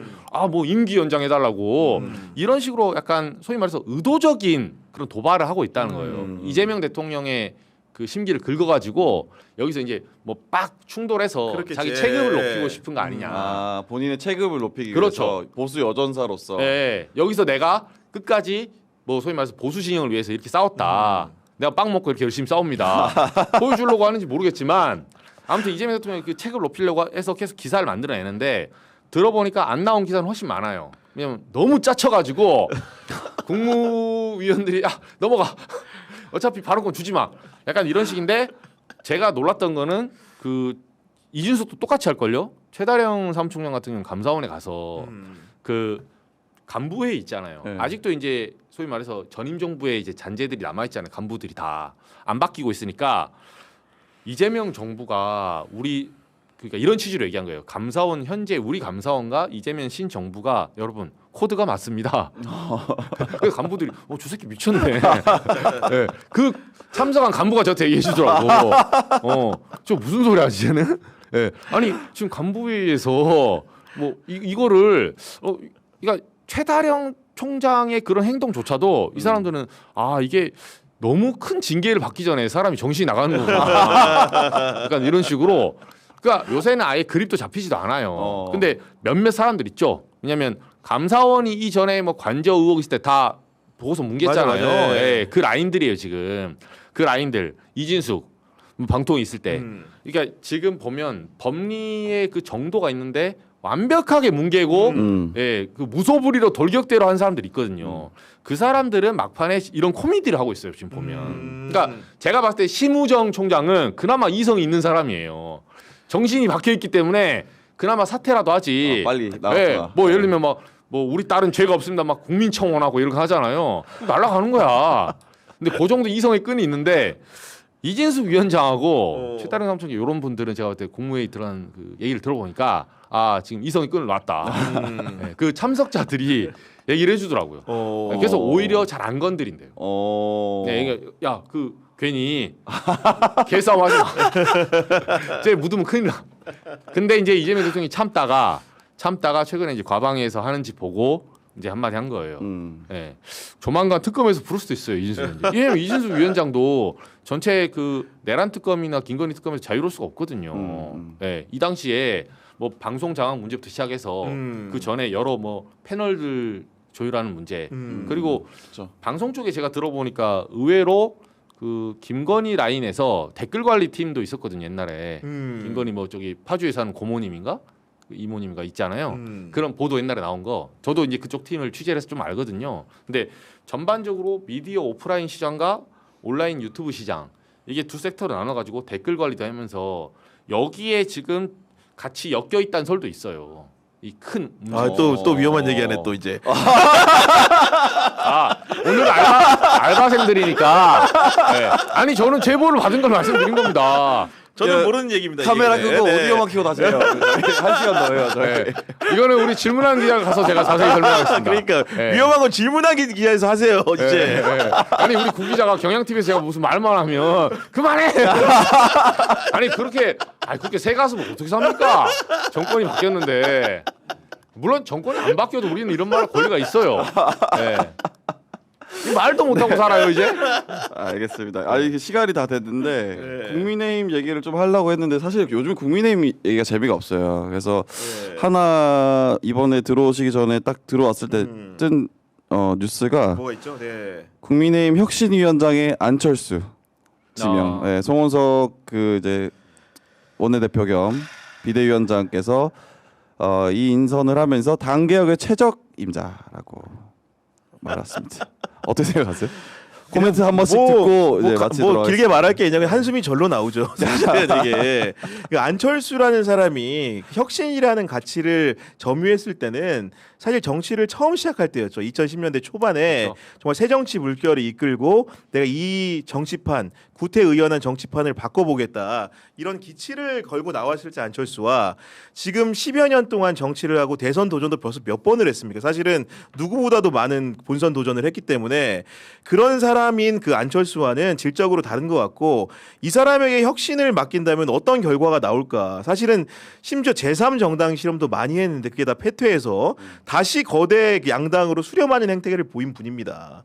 그리고 이제 이분이 어떻게 보면은 탄핵 국면에서 조금 더 다른 의견을 내고 그리고 이제 예를 들면 윤석열에 대해서도 다른 입장을 이음을 내긴 했지만 그렇다고 해서 본질적으로 국민의힘을 강력하게 비말하고 나온 사람도 아닙니다. 아니죠. 그 혁신위가 그 예를 들면 진행되는 과정에서도 여러 가지 말로만 도왔을 뿐 실제로 실행력을 보여준 것도 없는 사람이기도 하고요. 그렇기 때문에 국민들이 안철수라는 사람을 신선하게 느끼지가 않는다. 결국은 내부에서 임시 방편으로 고르다 보니 그나마 윤석열과 각을 세우고 있는 안철수를 세우는 게 그나마 피해를 최소화하는 방법 같다고 해서 내린 결정으로 보이기 때문에 아무리 안철수 혁신위가 출범을 하더라도 언론이나 국민들이 크게 관심을 가질 것 같지는 않습니다. 네. 아니, 저는 국민의힘 그 어제 그 관계자들 전화를 좀 돌려봤어요. 사실은 지금 이제 전당대회가 사실 사파전으로 거의 굳어가고 있거든요. 한동훈, 나경원, 안철수, 김문수 이렇게 해서 지금 다 냈다. 사실상 출격 상태예요. 아 뭐하러 에어컨 안 나온다 했나? 로텐더에서 숙식단에서 아니 세상 살다가 제가 정치부 제가 12년 했거든요. 숙식 농성 처음 봤어요. 네. 이거는 농성을 계속 해달라는 건가? 이런 보통 농성은 옆에 와서 누가 말려야 돼. 근데 텐트 치고 선풍기 있고 김밥 있는데 누가 말립니까? 여름휴가 잘 보내서 이런 거지. 그래서 그런 약간 묘한 짓을 하고 있는 거예요. 이것도 이진숙 같은 짓을 하고 있는 거예요. 나경원 대표가 지금. 그래서 이런 코미디를 할 때는 다 이유가 있는 거예요. 정치인들이. 그래서 이게 지금 당권 투쟁을 하는 거고 출격을 하겠다는 건데 그리고 한동훈 대표 막 돌돌이 하잖아요. 이거 출격이에요, 출격. 네, 돌돌이. 네, 돌돌이를 좀 위로 올리면 제가 인정할게요. 혹시 네, 막판에 계속 지금 막 던져 무리수를 지금. 아니에요. 저도 탈모예요. 네, 아무튼 그런 부분이 보이는데 안철수 그 혁신위원장은 사실 안철수에게 제가 봤을 때 새정치란 단어가 10년 동안 쫓아다녔잖아요. 안철수에게 새정치란 말은 굉장히 형용 모순이에요. 그래서 새정치가 뭔데? 네, 안철수가 보여준 건 결국은 구태정치였거든요. 네, 저것도 똑같아요. 안철수 혁신위원장 안 쳤다? 사람들은 저 반대로 해서 갑니다. 네, 안철수에게 그냥 혁신위원장이 아니라 구태위원장. 뭐 또는 뭐 예를 들면 그냥 뭐 나태위원장 뭐 이런 식으로 그런 식으로 혁신하지 않겠다는 시그널이고 안철수 위원장도 본인도 알 거예요. 안철수 위원이. 왜냐하면 저게 진짜 송원석 저쪽 이제 송원석을 비롯한 친윤 세력, 쌍권을 비롯한 찐윤 TK 쪽 세력도 있잖아요. 진짜 나쁜 놈들입니다. 당에서 제가 취재원들 얘기 물어보면 이거는 완벽하게 TK 정당으로 만들어서 지방선거 이후에 당 망하게 하는 스텝을 가는 거다. 나만 살겠다. 딱 그냥 내 할 바 아니다. 이렇게 이제 보통 요쯤 되면 시그널이 나와야 되거든요. 그러니까. 수도권 뭐 세워야 된다. 네. 나와야 되는데 이분들이 한 칸 더 가야 돼 이제는. 그래서 당에서 수도권이나 정말 자기 출마 지역이 충청권 애매한 사람도 있잖아요. 지금 사실상 저거는 지금 벼랑 끝으로 가는 레밍으로 보더라고요. 저 후보군부터 시작해서. 그래서 안철수 의원은 내년 지방선거에 지금 국민의힘이 정확히 말하면 바둑을 둔다고 보면 전망하는데 질 가능성이 높아요. 그래서 쌍권과 찐윤들은 껍데기가 필요합니다. 네, 껍데기 필요하고 내년에 쓰고 버리겠다는 거예요. 네, 쓰고 패배의 책임은 그렇죠. 안철수 혁신을 못 해줬는데 이렇게 해서 그 다음 총선 때 진짜 공천권이 시작되거든요. 그렇지. 네, 내년에 끝나면 진짜 공천권의 진짜 핵심 그 힘을 가져야 될 때는 그때는 우리가 올라가겠다. 그게 뭐 권성동이든 누가 됐든 뭐 권영세가 됐든 찐윤이 올라간다. 네. 그래서 1년짜리 지금 코스프레 하는 거예요. 야. 회전투수 올린 거예요, 그냥. 딱 좋죠. 네. 안철수 의원 같은 경우에는 당내 세력이 없기 때문에 뭐 아무것도 할 수 없는 상황일 겁니다. 예. 네. 아니 네. 이거 하나 읽어야 네. 돼요. 왜냐면 상록수님이 네. 알바 어른들 땡땡이 없이 잘합니다. 잘 쉬고 잘 먹고 잘 걷고 잘 아, 밝은 5만 원. 모습으로 뵙겠습니다. 기자의 품격 장윤선 기자님 우리 모두 무탈하고 건강한 여름을 하시면서 5만 원이나 무려 스포츠를 보내주셨습니다. 네. 3분의 1 나누나요 오늘? 15,000원씩 입금 됩니까 오늘? 우리 박 기자 그러니까 박형광 알바가 와서 네. 야 오늘 또 수익을 이렇게 아 또- 오늘 미스컷 알바였는데 네. 두 선배님들께서 많이 도와주셔서 너무 네, 감사합니다. 네. 제가 혹시 소송 들어오면 소송 비용을 잘 쓰겠습니다. 아니 어쨌든 소송 우리 질문하는 기자로 해달라 혹시 보시면 저는 늘 사내 변호사랑 상의하고 준비가 돼 있다. 체급이 커지기 위해서. 네, 네. 저는 늘 준비가 돼 있고 저는 늘 취재된 것만 얘기한다. 네. 그러니까 오늘 두 분 다 방송하시잖아요. 네네. 4시 저는 오후 하시고 4시에 네. 경향TV에서 네. 무교인 정치비상구 진행을 합니다. 네. 저는 7시 30분입니다. 7시 30분. 네. 여기 또 대기업이라 70. 코너명 얘기해 주세요. 아 질문하는 기자라고. 네. 네. 뭐 어차피 뭐 질문 들어도 안 들었을 거예요. 아니, 농담이고 저희도 이제 조금 쑥쑥 무럭무럭 아니, 잘 되고 있잖아요, 요즘. 네. 스타트업처럼 하고 그러니까, 있습니다. 네. 여기 70만 취재 편의점, 경향TV 50만, 여기 저희 5만. 아직 갈 길이 머니까 저희 잘 부탁드립니다. 네. 네. 알겠습니다. 시간이 다 돼서 오늘 방송은 여기서 마쳐야 될 것 같습니다. 내일도 장윤선 취재 편의점 1일 점주가 또 오십니다. 네, 내일 게스트도 기대해 주시고 오늘은 여기까지 하겠습니다. 네, 시청해 주신 분들 감사합니다. 네, 고맙습니다. 네, 감사합니다. 감사합니다. 자, 오늘 첫 번째 손님 국회 예산결산위원장이 되신 더불어민주당 한병도 의원님 모시고 이번 주 처리 예정인 추경안 얘기 나눠보도록 하겠습니다. 네, 안녕하십니까? 반갑습니다. 네, 예, 어서 오십시오. 장윤선 없는 장윤선 회전 나왔습니다. 네. 어색하시죠, 의원님도? 예, 아닙니다. 야, 근데 어제 그젠가요? 네. 전화가 왔어요. 예. 출연을 좀 장윤선 해달라고. 선배가. 그래서 저는 오늘 있는 줄 알았어. 와. 아, 근데 우리 박형광 나요? 기자면서 더 좋습니다. 아, 네, 감사합니다. 네, 본격적으로 좀 추경안 이제 예결위원장 되셨는데 지금 사실 추경안 통과가 이재명 정부의 가장 중점 사안이기도 하고 예. 책임감이 좀 막중하실 예, 것 같아요. 예. 어떠세요? 이 이제 여당의 애결 특히 위원장을 맡으면 사실 굉장히 좋아합니다. 네, 뭐 그렇죠. 아주 막중한 책임감도 있지만, 권한도 근데 지금은 대단히 심각한 상태입니다. 윤석열 정부 내란 이후에 소비 심리는 아주 극도로 위축돼 있고 네.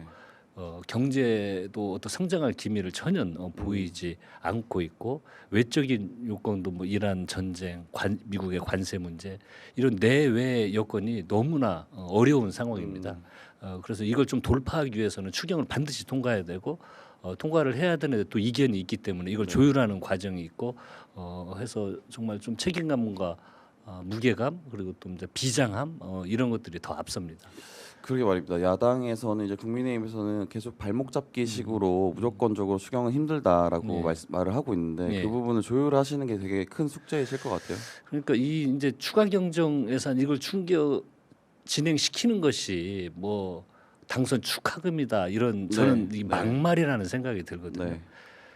이 추경의 필요성은요. 김문수 후보도 후보 시절에 얘기를 했었죠. 당선되자마자 30조 추경하겠다. 추경하겠다라고 이야기를 했습니다. 예. 본인들도 현재 그 민생의 어려움, 경기 진작의 필요성 이런 걸 공감을 하고 있는 겁니다. 네. 그럼 자기들이 하겠다고 하고 이재명 정부가 들어서서 당연히 똑같은 취지에서 추경을 하겠다고 하는데 네. 이걸 뭐 당선 축하금이라고 이야기하는 게 좀 본인들 반성부터 먼저 했으면 좋겠고요. 이건 정말 좀 민생을 외면하는 거의 막말성 발언이라는 생각이 듭니다.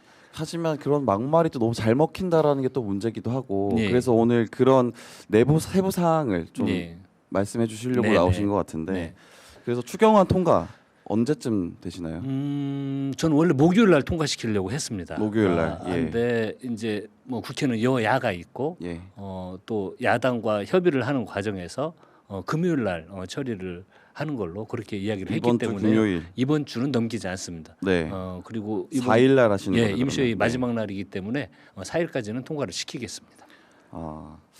근데 그 본격적으로 추경안 얘기를 들어가기 앞서가지고 하나 현안 질의를 좀 네네네. 하고 네. 넘어갈까 예, 합니다. 예. 지금 그래서 민주당 내에서 가장 핫한 이슈가 예. 전당대회잖아요. 그렇죠. 예, 예. 전당대회. 근데 예. 이제 양자 대결로 지금 구성돼 있고 네. 뭐 정청래, 박찬대 이렇게 양자 구도인데 사실 좀 그런 우려도 나오는 것 같아요. 예. 내부에서 지지자들끼리 예. 지지하는 후보가 다르다 보니까 예. 좀 서로 민주당 내부에서 좀 내분이 있는 거 아니냐 뭐 이런 우려도 있을 것 같아요. 그건 우리 안 하셔도 될 것 네, 같습니다. 어떤- 당원들이 물론 네. 이게 자연적인 현상이고 정치에서 네. 민주적인 절차의 하나의 과정이죠. 음. 이 선거는 하는 거고 경선은 하는 겁니다. 네. 그런데 지지하는 후보자가 달라서 이견이 있는 건 너무나 당연한 당연하죠. 현상이고요. 네. 선거가 치열할수록 이제 서로 갈등도 생기고 그렇습니다. 맞습니다. 하지만 선거가 끝나면 다시 두 분 다 똑같이 주장하는 게 결국은 이재명 정부의 성공 그리고 국민의 행복한 나라를 맞습니다. 국민 중심인 나라를 만들다는 게 목표이기 때문에 또 용광로처럼 또 합치고 또 다른 선거에서 또 경쟁을 하고 또 합치고 이런 과정이 민주정당에서 당연한 현상이라는 생각이 듭니다. 저는 근데 좀 기대를 하셔도 될 게 예. 치열한 면도 있지만 네. 좀 재미있는 면도 많잖아요. 어. 아마 서로 경쟁하는 후보들이 네. 이 의원총회장 입증하면서 그 결혼식에 신랑과 신부가 입장하는 서로 손잡고 손잡고 입장하셨죠. 하는 네. 건 저는 빵 터졌습니다. 이게 그리고 이제 제가 그런 그 광경을 보면서 아마 경쟁하는 과정은 치열할 거다. 그런데 끝나고 나면 결국은 이재명 정부 성공을 위해서 함께 가셔야 둘 되죠. 다 네. 한치의 저는 뭐 착오 없이 네. 딱 선거 결과 나오면 또 자기들 한 명은 단대표가 되고 또 두 분 다 너무나 우리 민주당에서 중요한 중요한 자원들이기 분이죠. 네. 때문에 또 그 위치에서 이재명 정부의 성공을 위해서 같이 일할 거라는 거에 대한 걱정과 우려는 안 하셔도 될 거라고 생각이 듭니다. 알겠습니다. 예.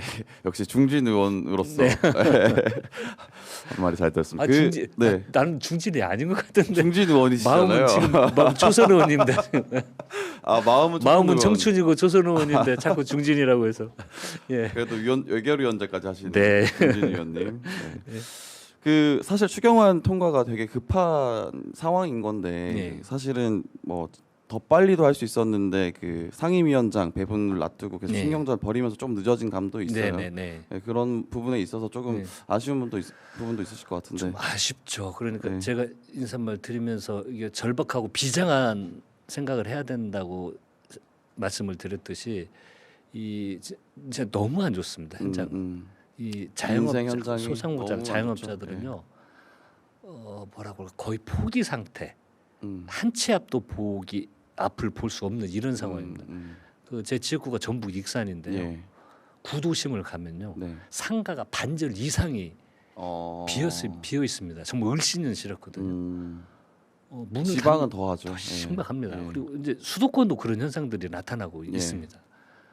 그러면 정부에서 이 국민들이 어려울 때 정부가 역할을 하는 건 당연한 거고 당연하죠. 예. 그리고 재정의 역할은 당연히 해야 되는 정말 절박한 시기인데 너무 정쟁에만 자꾸 몰두하는 것 같습니다. 이번에 늦어진 이유도 사실은 법사위에 있습니다. 맞습니다. 법사위원장을 다시 달라는 거예요. 네. 근데 협상 끝났잖아요. 끝났죠. 국회는 전반기와 후반기가 있습니다. 네. 전반기 원협 구성 관련된 협상은 전반기에 한 번, 2년 뒤에 후반기에 한 번 하는 맞습니다. 겁니다. 예. 협상 결과가 결국은 법사위는 민주당이 하는 걸 했습니다. 네. 그러면 법사위를 가져오고 싶으면 2년 후에 내년에 다시 원 구성 협상을 하면서 그때 협상할 사항이지. 그렇죠. 지금 왜 갑자기 네. 이 법사위를 달라고 합니까? 그건 아직도 민생 이런 데에 대한 관심보다도 법사위를 가져와서 그렇죠. 사실상 그 거부권을 행사하겠다라는 그럼요. 거죠. 예. 그 모든 걸 법사위에서 틀어 막겠다는 겁니다. 맞습니다. 틀어 막겠다는 건 이재명 정부가 하는 모든 일에 대해서 전부 발목을 잡고 견제를 하겠다. 네. 정부가 일을 못하게 하겠다. 네. 국회가 입법적으로 뒷받침에 안 되도록 하겠다라는 어떤 선포라고 볼 수밖에 없습니다. 그걸 어떻게 저희들이 동의를 합니까? 동의를 할 수가 없죠. 이미 합의가 끝난 사안인데 끝난 사안입니다. 다시 한번 예. 발목을 잡고 발목을 늘어지는 잡고 거죠. 예. 그리고 스스로들이 거의 이거 정쟁으로 사용하겠다고 우리한테 공식적으로 이야기를 하는 거기 때문에 네. 그걸 받아들일 바보가 어디 있습니까? 그렇죠. 민생 현장은 굉장히 힘들고 급한데 네. 그래서 정쟁에 몰두하면서 이렇게 좀 늦어진 점 아쉽다 네. 이 말씀이신 거고. 네. 지금 추경안 30조 추경안 중에서 가장 국민들이 관심이 높은 게 당연히 민생회복 소비 쿠폰이겠죠. 네, 네, 네. 직접 돈을 받으시는 부분이기도 하고 네. 그리고 이 부분이 또 가장 쟁점이 있는 부분이기도 해요. 논쟁이 있는 네, 네. 부분이기도 네, 하고 네.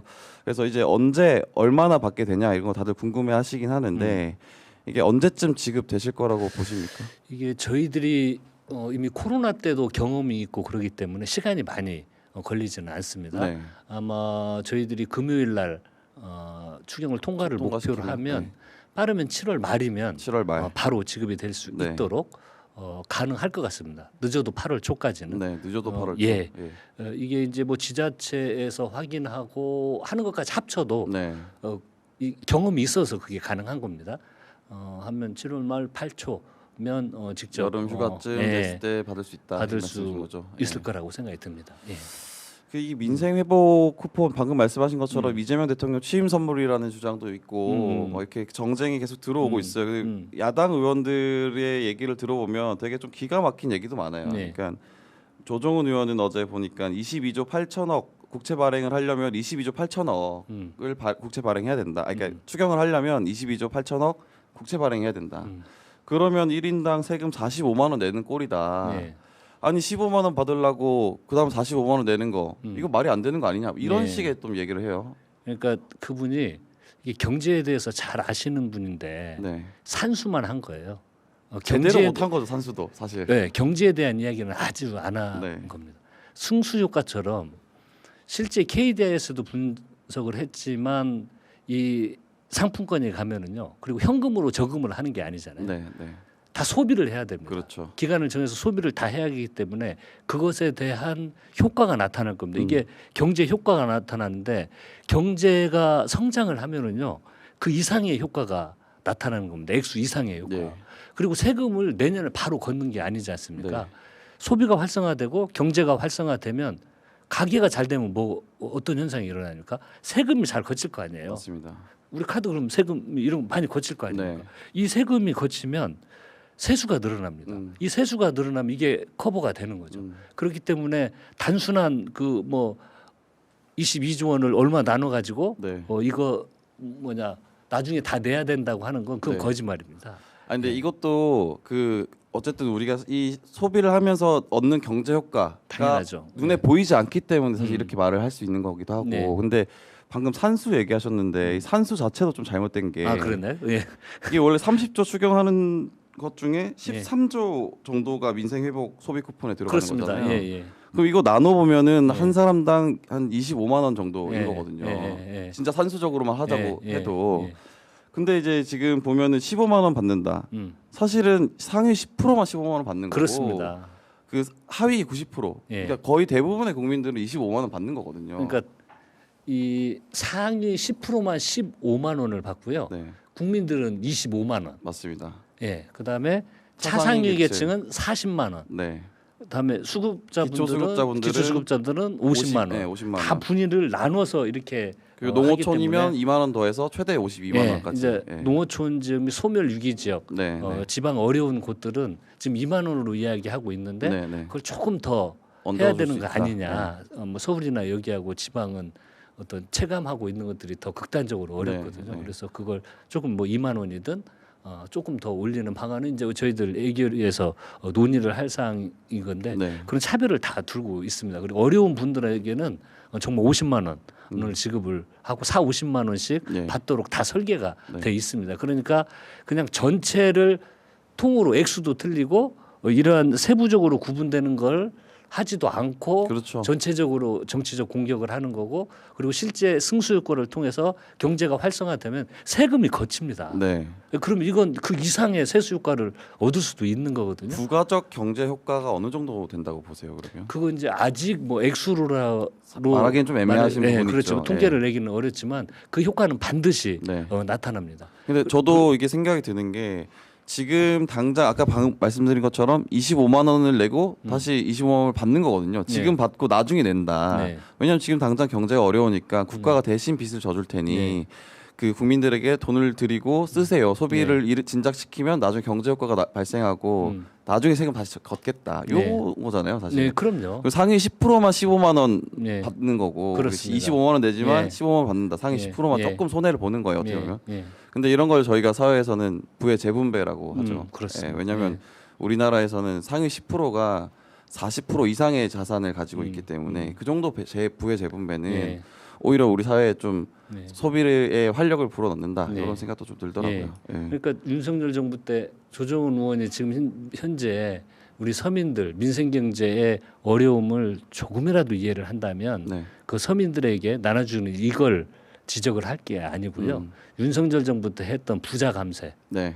초부자 감세, 네. 거기서 조금만 뛰면 이거 할 수 있는 거 아닙니까? 맞습니다. 그것에 대한 문제 제기를 하는 게 현재 우리 국민들, 서민들이 느끼는 고통에 대해서 최소한의 공감을 하는 거지. 이렇게 약 올리는 쪽으로 비아냥 쪽으로 이야기하는 건 정말 아마 분노를 느끼지 못할 겁니다. 그리고 우리 소상공인분들 같은 경우에도 이게 이제 국가에서 코로나 때 이 국가에서 재정으로 부담하는 것보다는 은행 빚으로 해준 거잖아요. 네, 그러니까 그렇죠. 그분들뿐만이 아니고 가족들까지 지금 이 악순환이 계속되고 있고 100만 명이 폐업을 하는 100명만 육박하게 폐업을 하는 네. 이런 상황까지 갔습니다. 이 국민들 지금 어떻게 하라는 겁니까?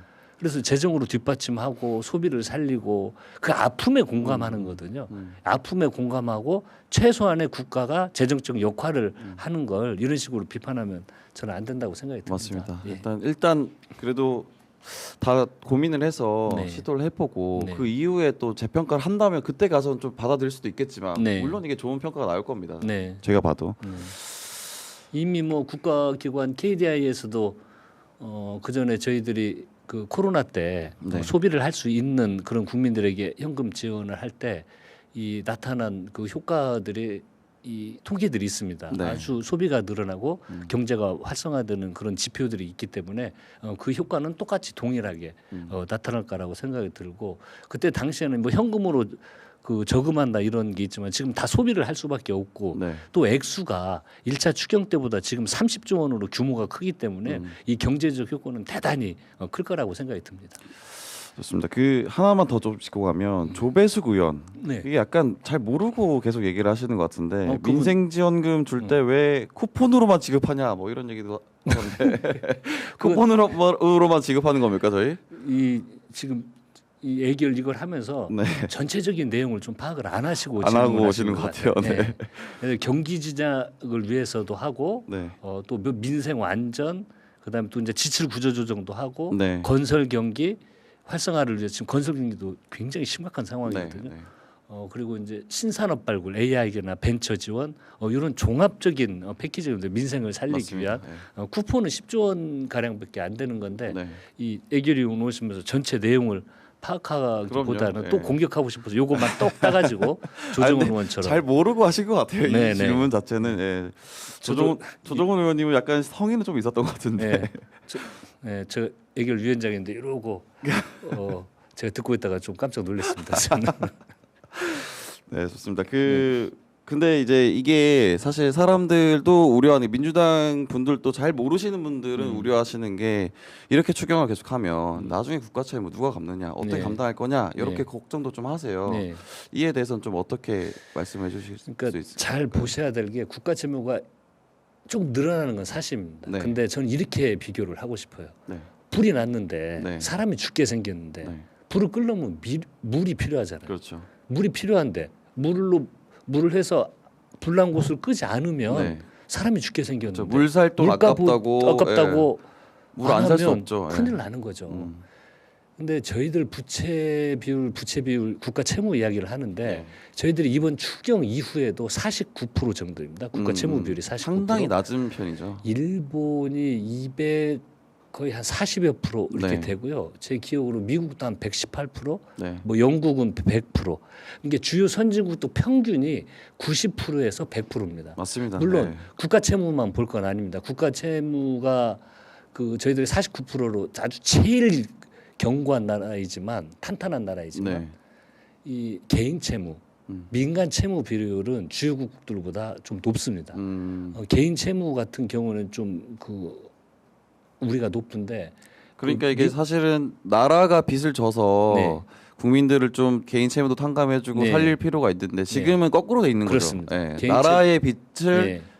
지지 않기 위해 개인들이 지금 빚을 많이 진 그렇습니다. 상황인 예. 거죠. 예. 우리 저희들이 90% 정도인데 개인 채무 같은 경우는 네.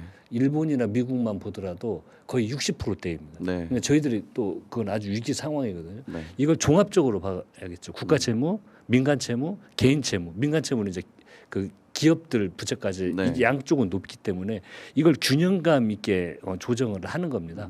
그래서 이것이 막 뭐 과도한 국가 채무로 막 마치 큰일 날 것처럼 네. 현재 가장 재정 여건이 굳건한 건 국가 채무 문제, 국가 네, 재정 네. 상태입니다. 그래서 여기서 조금 활로를 찾아서 전체 활력을 찾아보자는 거기 때문에 이 지금 뭐 야당에서 주장하는 것처럼 마치 부채로 막 나라가 큰일 날 네, 것처럼 하는 건 그건 왜곡된 선전에 불과합니다.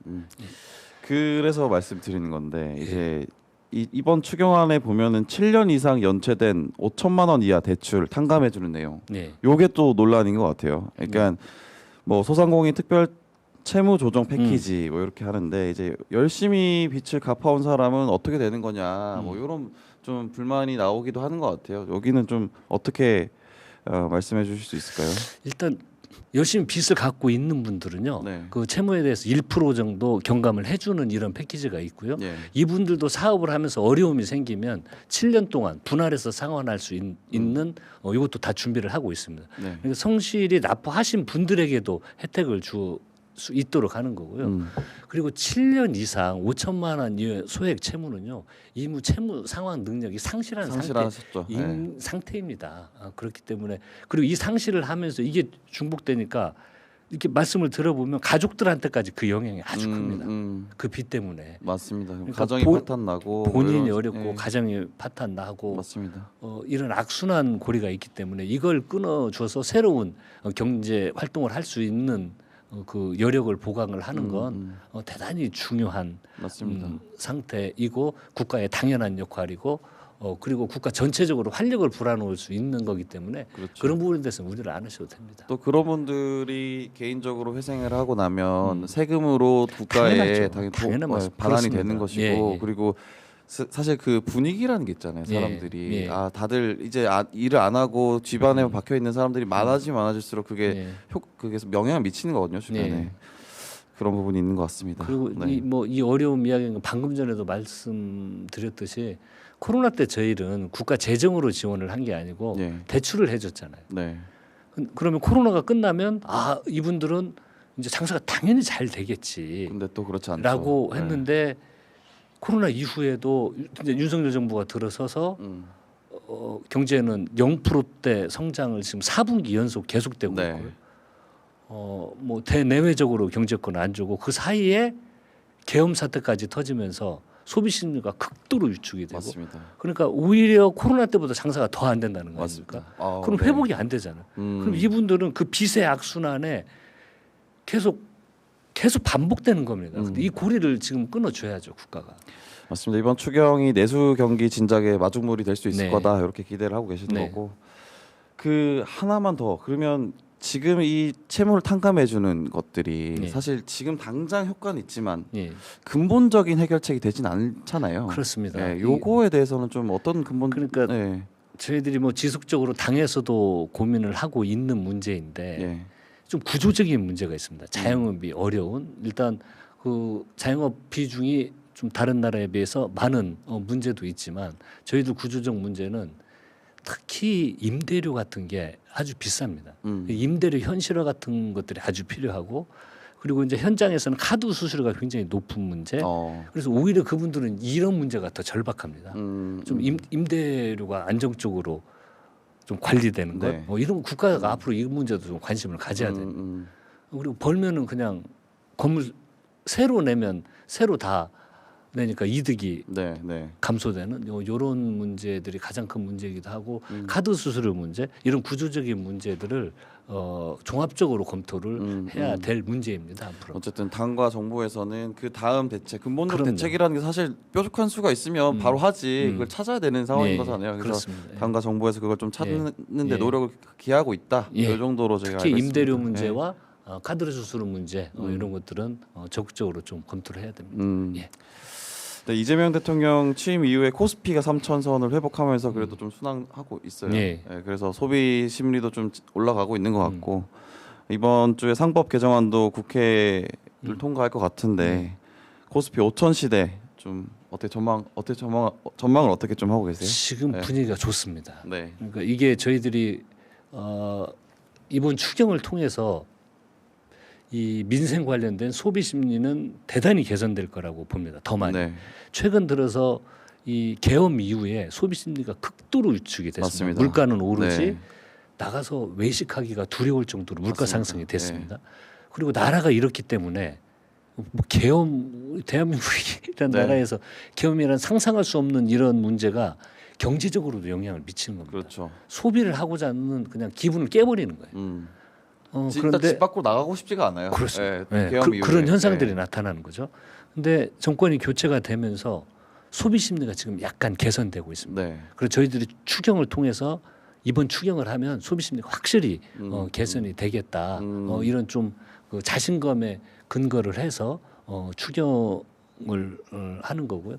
그럼 저는 이제 여러 지표들이 좋아질 거라고 생각이 듭니다. 그리고 주식도 지금 제 기억으로 3년 5개월 만에 맞습니다. 이 3,000 윤석열 선을, 정부 때 끝장 났다가 지금 3년 5개월 만에 3,000선을 돌파를 했거든요. 맞습니다. 최근 뉴스도 계속 긍정적인 지표들이 나타나고 있기 때문에 저는 이 활력은 소비 심리 회복되고 성장률도 조금 개선이 되고 이러면서 당연히 이 주가도 더 올라갈 거다. 올라갈 거고 이런 긍정 요인들이 계속 발생할 거라고 생각이 듭니다. 이게 5천 시대 심리적인 진짜 거잖아요. 올까요? 5천 시대?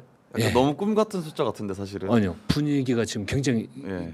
심리인 거잖아요. 네. 근데 심리가 아까 말씀드렸듯이 계엄 이후에 완전 닫혔다가 네. 조금 열리기 시작하고 많이 열렸죠. 사실은. 지갑도 예. 열고 예. 주가도 오르고 그럼 경기에 대한 심리가 지금 좋아지고 있기 때문에 심리가 좋아지면 저는 지속적으로 기대 이상의 상승은 계속 될 거라고 확신합니다. 근데 사실 이제 현실적으로 봐도 저도 이제 이거 15만 원, 25만 원 받으면 어디 놀러 가자 친구들이랑 얘기하고 그러거든요. 네. 이제 그러다 보면 또 돈도 자연스럽게 쓰게 되고 네. 또 뭐 지방에 놀러 가기도 하고 네. 그렇게 할 거기 때문에 네. 당연히 소비 심리가 좀 올라갈 것 같다 예. 생각도 들고. 제가 며칠 전에 예. 그 기자분들 한 5분이 제 방에 와서 이야기를 하는데 예. 전부 그 이야기하고 있더라고요. 그리고 뭐할 한 거냐. 부분은 이제 그 결혼을 했는데 두 네. 기자분끼리 둘이 부부가 이야기를 하더라고요. 우리 뭐 이거 나오면 얼마나 우리가 15만 원 받냐, 네. 25만 원 받냐 이걸 네. 놓고 이야기를 하고 그래서 25만 원 받는다. 상위 10%는 그러면 뭐에다 어떻게 쓸 거다. 아마도 자기들은 이제 다른 기자분들은 좀 식사하는데 많이 쓸 것 같다 그런 이야기도 하고 네. 벌써 모이면 그런 이야기를 하더라고요. 의원님도 받으시지 않습니까? 봤죠. 뭐 하실 거예요? 15만 원, 25만 원 받으시면? 저도 뭐 식사하지 않을까요? 이게 이런 이야기가 모이면 하는 게 그 네. 심리가 살아나고 맞습니다. 분위기가 네. 살아나고 있다는 겁니다. 얼른 빨리 추경안이 통과돼서 네. 소비 진작이 일어났으면 좋겠습니다. 마지막으로 하나 네. 좀 여쭤보면은 내란 특검에서 윤석열 씨 이제 특검 소환에 응하지 않았잖아요. 예, 여기 1차 때도 계속 주차장 이용하게 해달라 뭐 이렇게 얘기하고 트집 잡고 있는데 이거에 대해서 좀 어떻게 보세요? 그러니까 이게 참 끝까지 실망을 주는구나. 그러니까 이분들이 제가 요즘 최근에 이걸 보면서 개업이 대내외, 국내, 국외 대한민국 위상을 얼마나 떨어뜨리고 우리 국민들에게 얼마나 큰 가슴의 상실감을 줬는지를 1도 공감을 못하는 겁니다.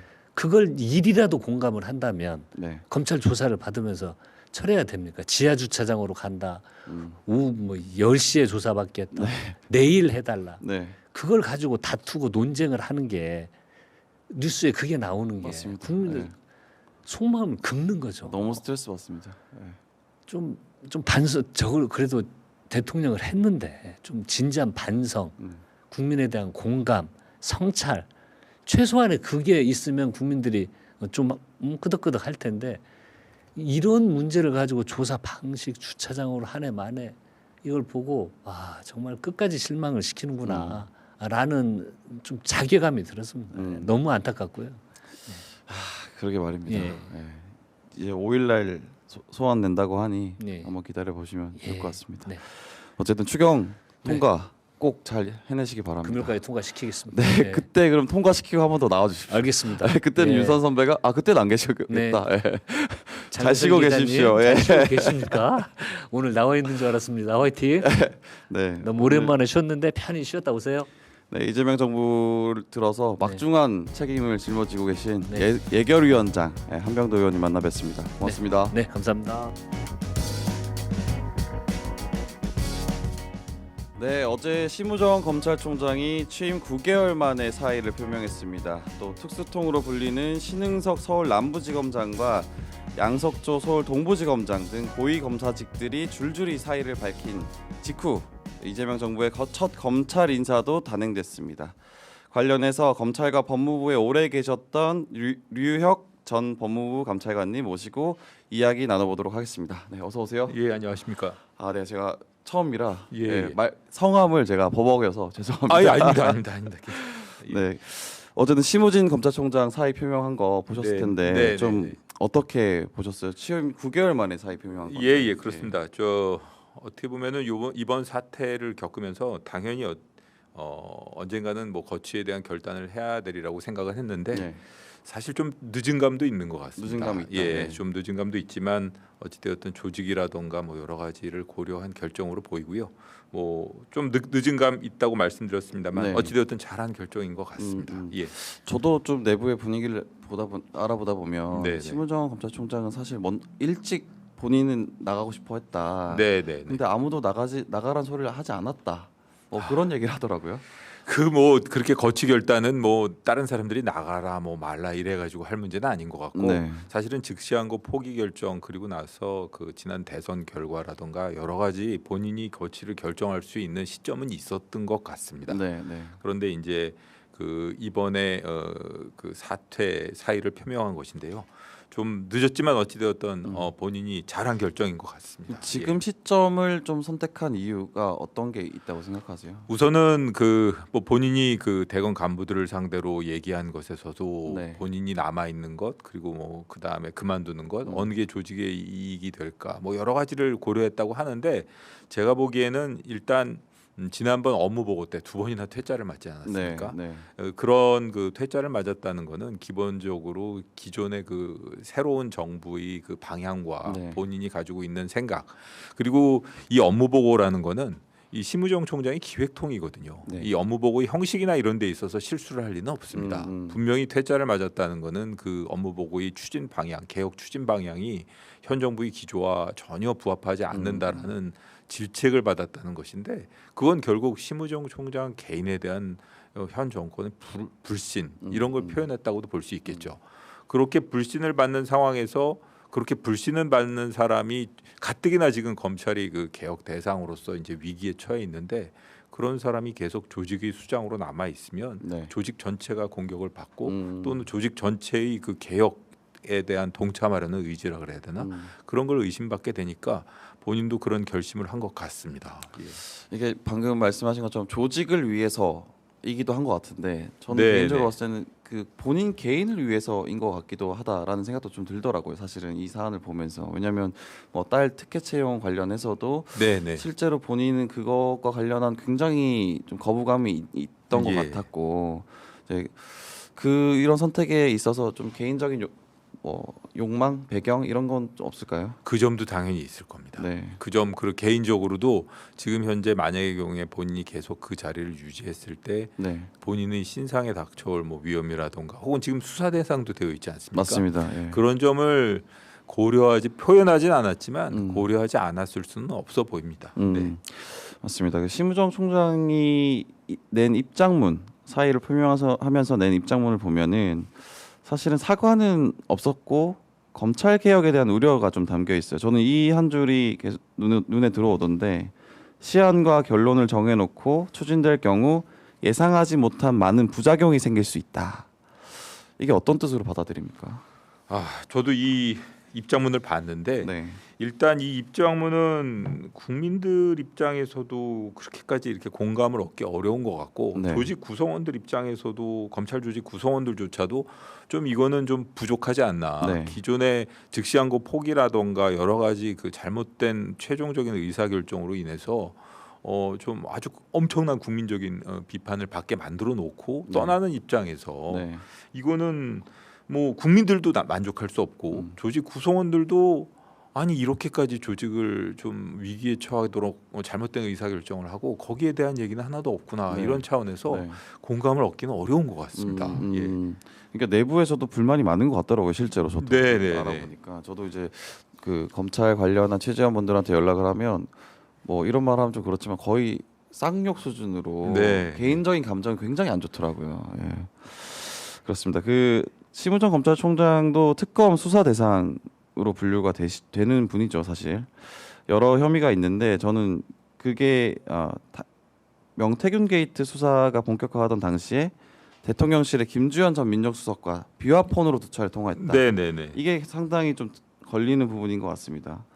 심우정 검찰총장을 향한 내란 특검 수사도 어떻게 전망을 하십니까? 지금 뭐 심우정 총장이 그리고 김주현 수석 이 두 사람이 뭐 네. 여러 여러 혐의에 대해서 지금 뭐 여러 수사기관에서 좀 수사 대상으로 올라가 있는데요.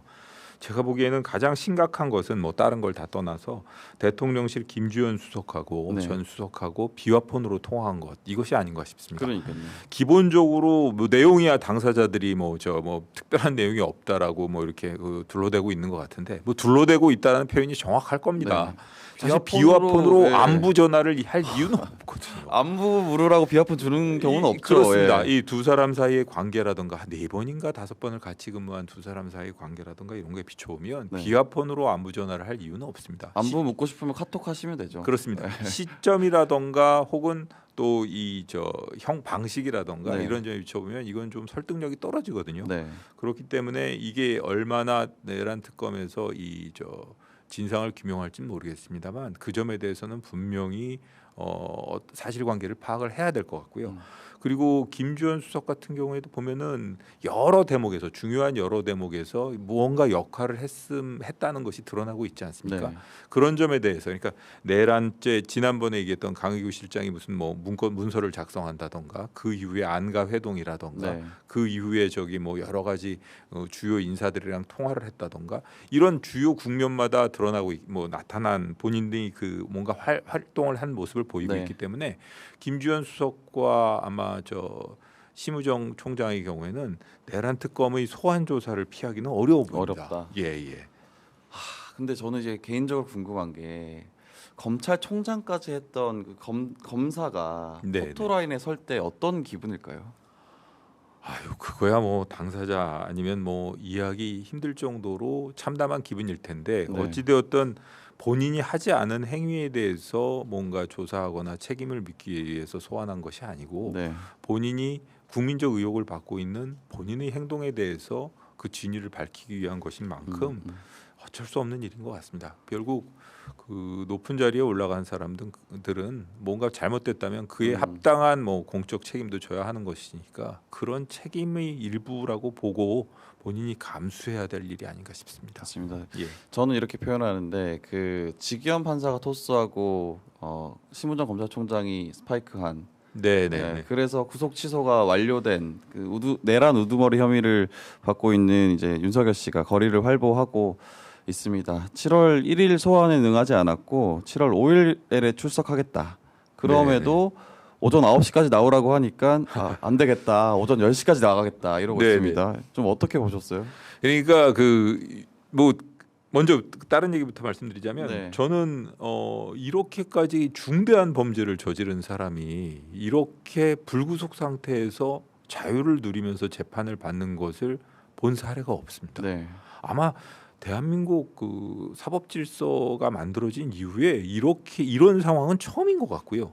그러니까 보지도 못하던 듣도 보도 못하던 그런 상황을 맞이하고 있는 것인데 맞습니다. 게다가 윤석열 씨 같은 경우에는 기본적으로 그 기싸움을 하고 있다고 보는 것이 맞는 것이 그 특검이나 이런 수사기관의 요구를 그대로 수용한 적이 단 한 번도 없어요. 그렇죠. 생각해보니까 예. 그렇네요. 네. 9시에 출석하라고 하면 10시에 10시에 출석하고 간다. 1일 날 오라 그러면 2일은 안 되고 2일이나 3일 출석하는 방식도 현관으로 출석하라 그러면 지하로 가겠다. 모든 것에 있어서 그 특검이나 수사기관의 요구를 그대로 따르지 않겠다는 모습을 그렇죠. 보여주고 있거든요. 경찰관도 바꿔달라 그러고 검사. 그렇습니다. 그러니까 이게 결국은 그 수사기관이 그 페이스라 그래야 되나 예. 거기에 말려들지 않겠다라는 그런 뭐 잔꾀를 부리고 있다고밖에 볼 수가 잠깨다. 없는데 맞습니다. 잠깨로 보입니다, 사실. 그 저도 정말 좀 답답하게 생각하고 있고요. 네. 사실 지기현 부장의 구속 취소 결정이야 뭐 이 법에만 몰입해가지고 법 감정을 도외시하고 그냥 특이한 그냥 법 이론을 뭐 실험적으로 적용한 예. 사례라고 본다면 즉시한 거 포기는 더 심각한 잘못된 음. 결정이거든요. 저는 뭐 여러 가지로 심우정 총장을과 모르는 바도 아니고 네. 저랑 같은 반 같은 조거든요. 사법 엄청 연수원 그러면 인연이 깊으시네요. 저랑은 사실 연수원 다닐 때도 그렇고 그 예. 이후도 그렇고 개인적으로는 압니다. 가까우신 잘 압니다. 분이구나. 예, 그런데 예. 그런 결정은 도저히 동의할 수가 없습니다. 음. 전 아직도 물론 뭐 인간적으로 뭐 여러 가지 면에서 비난하고 싶지 않고 뭐 인간적인 면에서의 그 신의를 잃고 맞습니다. 싶지는 네. 않지만 그 결정에 대해서는 어떤 경우도 동의할 수가 없습니다. 그때 예. 당시에 어떤 조언을 따로 해주진 않으셨어요? 조언은 안 하고요. 네. 제가 다른 방송에서도 한번 말씀드렸는데 네. 아이고 그때 뭐 전화를 했다 그랬는데 사실은 뭐 제정신에 전화한 것도 아니고요. 네. 친구들 만나고 집에 가는 길에 친구들한테 그냥 그날 하루 종일 제가 욕을 먹어서 뭐 저는 거기에 동의하지 않지만 네. 그 저도 뭐 검찰에 근무를 했고 그렇겠다 보니까 사실 검찰을 그런 친구들 모임에서는 검찰 욕할 일이 생기면 검찰 저를 왜 욕하죠. 그래? 뭐 너 이렇게 하는 거죠. 바로 예. 봅니다. 그러다 제가 너무 속상해가지고 전화를 해서 좀 아쉬운 소리를 좀 한 적이 있습니다. 네, 좀 뭐 아쉬운 소리 정도로 말씀드리지만 네. 어쨌든 뭐 그러면 그때 심우정 총장은 좀 어떻게 받아들이셨어요? 반응은? 그 험한 말을 하는 사람이 아니라 가지고 네, 그럴 것 같진 않으세요? 예예 형 취했죠 뭐 이런 정도 예, 그런 정도 예 알겠습니다. 예. 윤석열 씨가 그러면 2일에는 나오지 않았고 5일에 나온다. 1일엔 나오지 않았고 5일엔 나온다 이렇게 했는데 5일에도 나오지 않으면 이 구속 요건 충족되는 건가요? 이게 윤석열 씨 구속 얼마나 걸릴까요? 지금 특검에서는 계속 이 윤석열 쪽의 그 수사 방해 행위 그리고 네. 수사에 뭐 불응하는 여러 가지 그 태도에 대해서 계속 자료를 축적하고 수사 보고서를 작성하고 있을 겁니다. 사실 윤석열 구속은 한 2번의 기회 정도가 앞으로 있을 것으로 생각되는데요. 1심 판결 전까지. 첫 번째로는 윤석열 씨를에 대한 추가 범죄 사실이 지금 그 조사 중에 있지 않습니까? 예.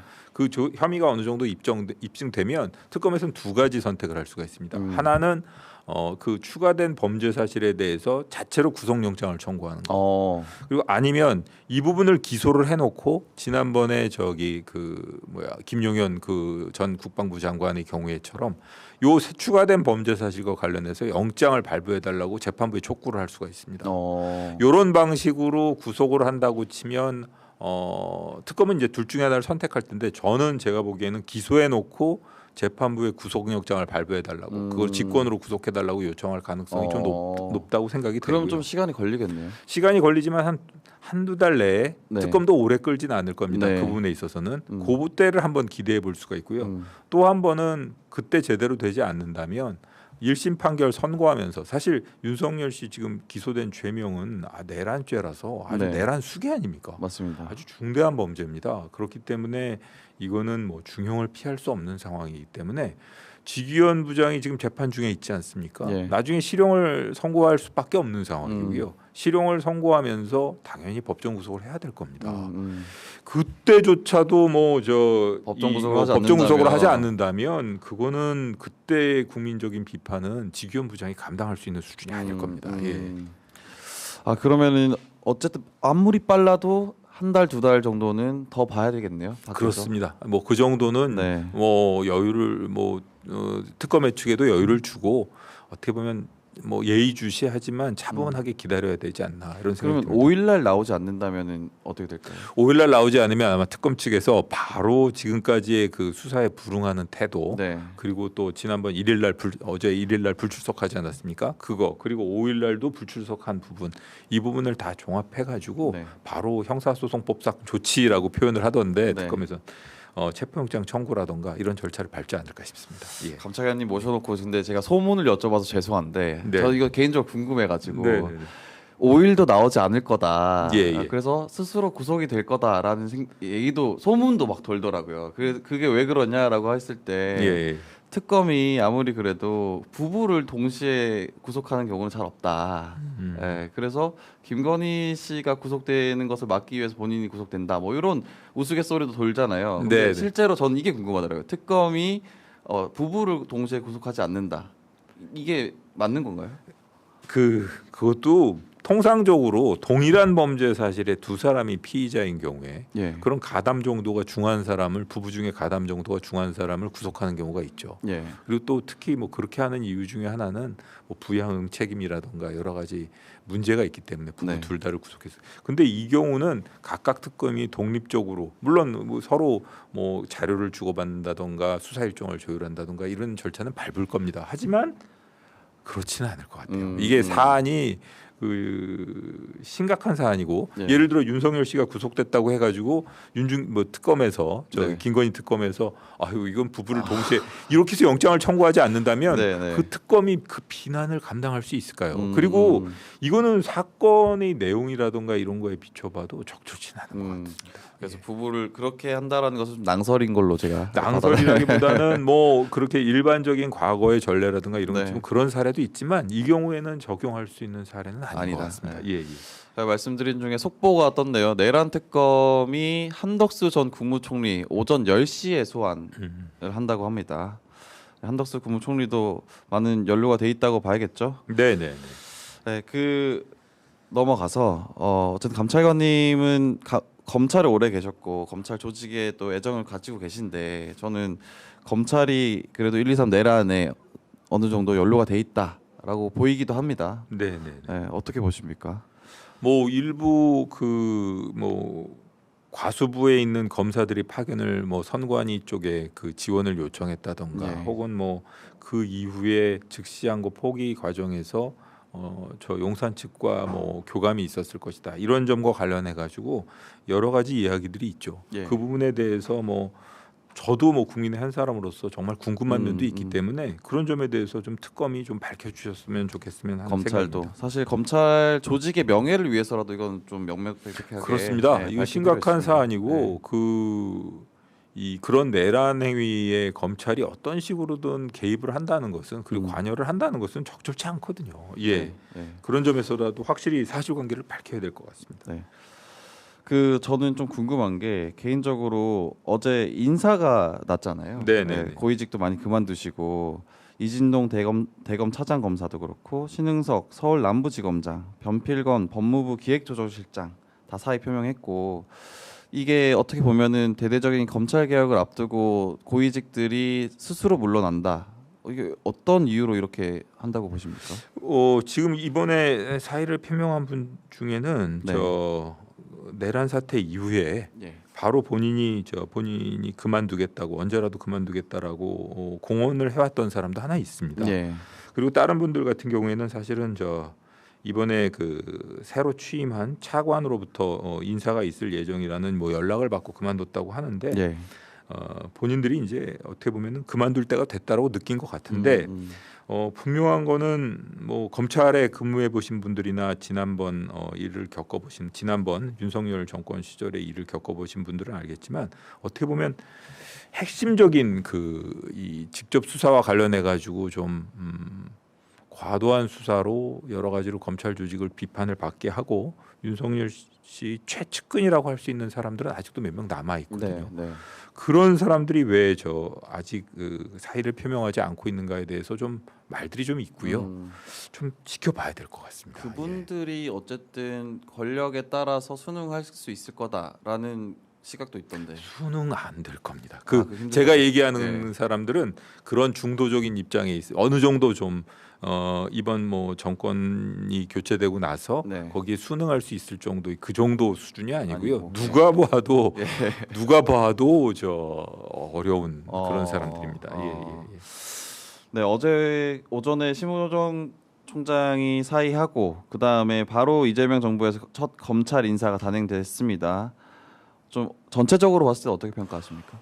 뭐 몇 분 예를 들어 서울 동부지검장, 남부지검장 이 두 사람의 경우에는 네. 이렇게 뭐 그리고 전체적인 내용을 보면 네. 분명하게 그 정권이 교체됐고 시대가 바뀌었구나라는 걸 느끼게 할 수 있으면서도 네. 전반적으로 좀 안정감이 있어 보이는 인선 아니었나라는 생각을 하고 있고요.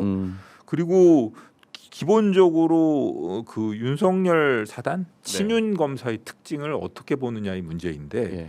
저는 친윤 검사의 특징을 기본적으로 다른 타인에 대한 존중감 결여 그리고 예. 다른 분야에 대한 무시 그리고 자기들이 어떻게 보면 그 다른 분야의 검찰권의 행사를 통해서 관여를 함으로써 좌지우지할 수 있다라고 생각하는 과도한 그 권한에 대한 자부심 뭐 이런 게 그 똘똘 뭉쳐 있는 사람들이거든요. 사석에서 예를 들면 뭐 다른 사람들을 부를 때 전 법조인들 중에 그런 그 습성을 가진 사람들이 참 이렇게 뭐 아무나 부를 때 뭐 호칭 없이 그냥 뭐 반말로 예. 얘기하는 예. 뭐 지위 고하를 안 가리고 그런 식으로 얘기하는 사람들이 있거든요. 뭐 아무개는 어떻고 아무개는 어떻고. 근데 그런 식의 인물들은 이번에 기용되진 않았습니다.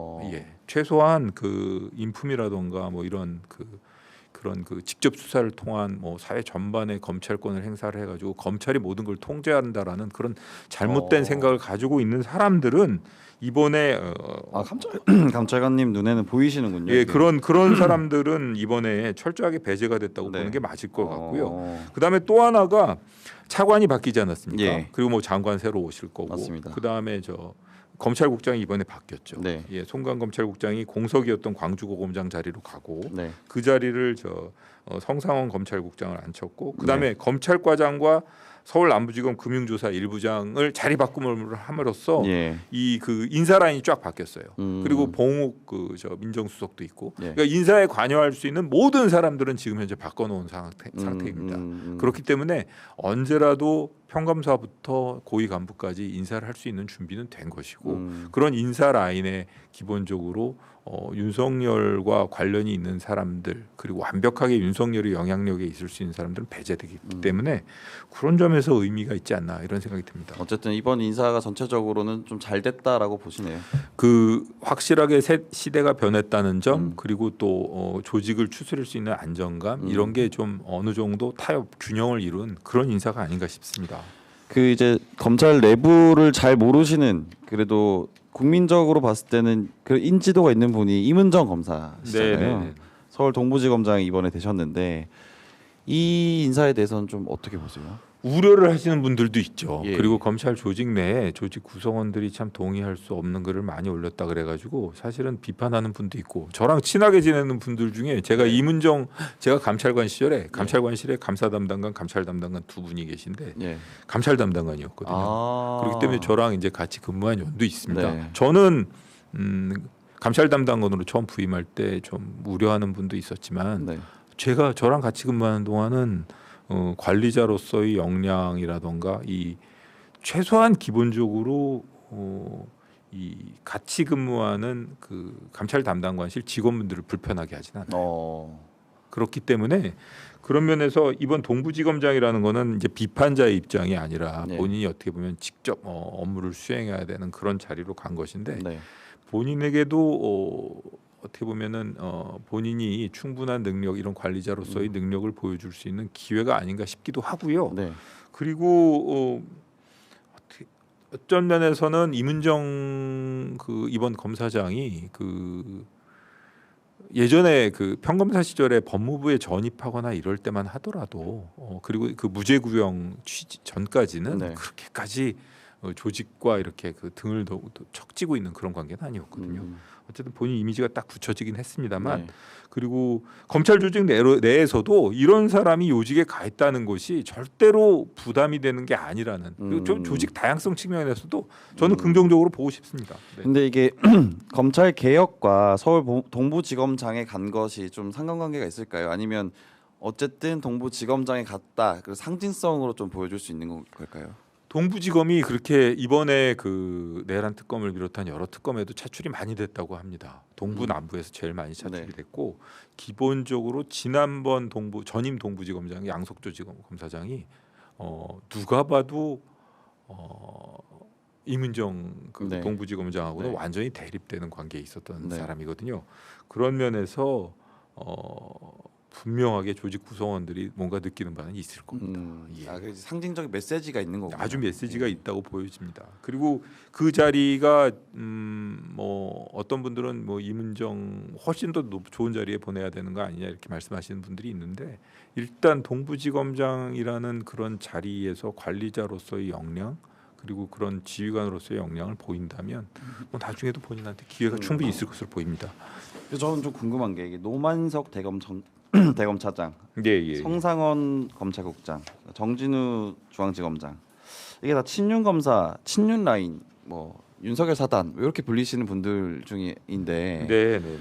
이분들을 왜 그대로 뒀을까요? 혹은 뭐 영전을 하신 분도 계신 거고.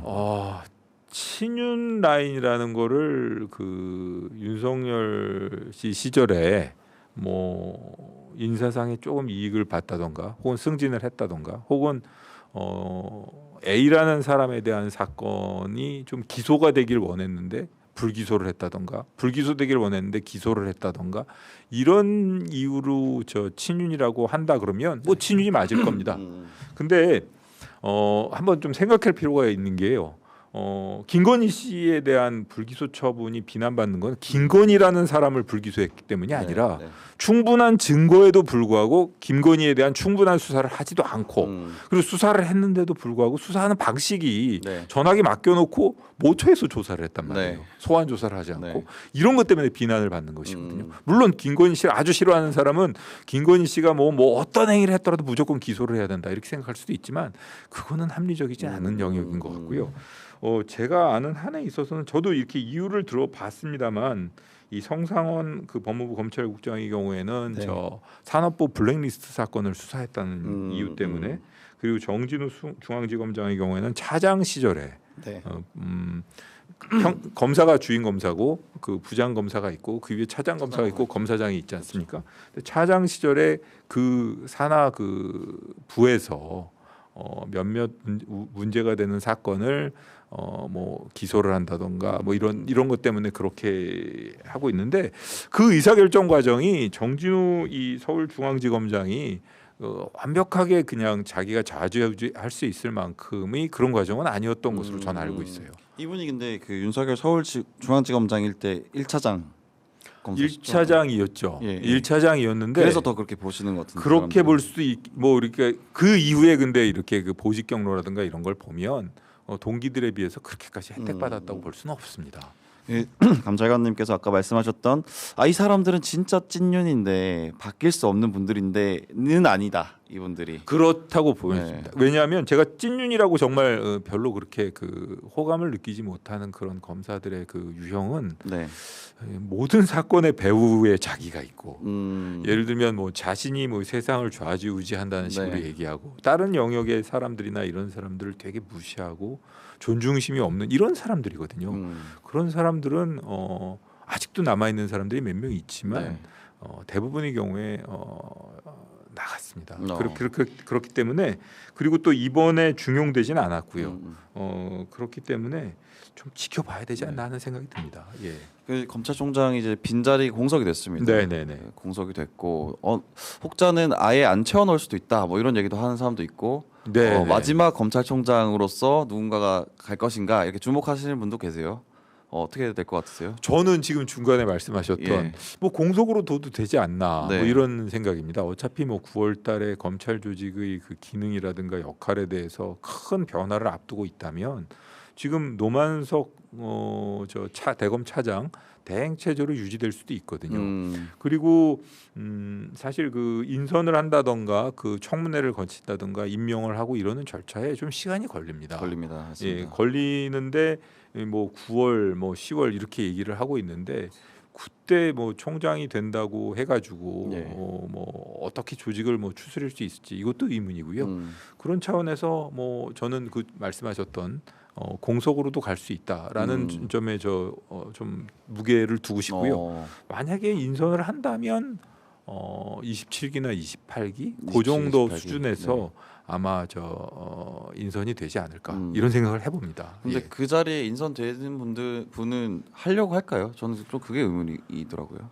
일단 조직 내부에 있는 사람들은 당연히 뭐 그런 기회가 주어진다면 어떤 식으로든 조직이라든가 혹은 지금 현재 사실 검찰 조직만을 위한 것이 아니라 네.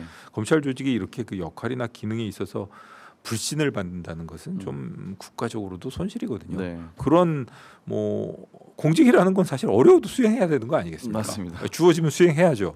그런 차원에서 본인이 맡아서 해야 될 것이고 바깥에 있는 분들은 아닐 것 같습니다.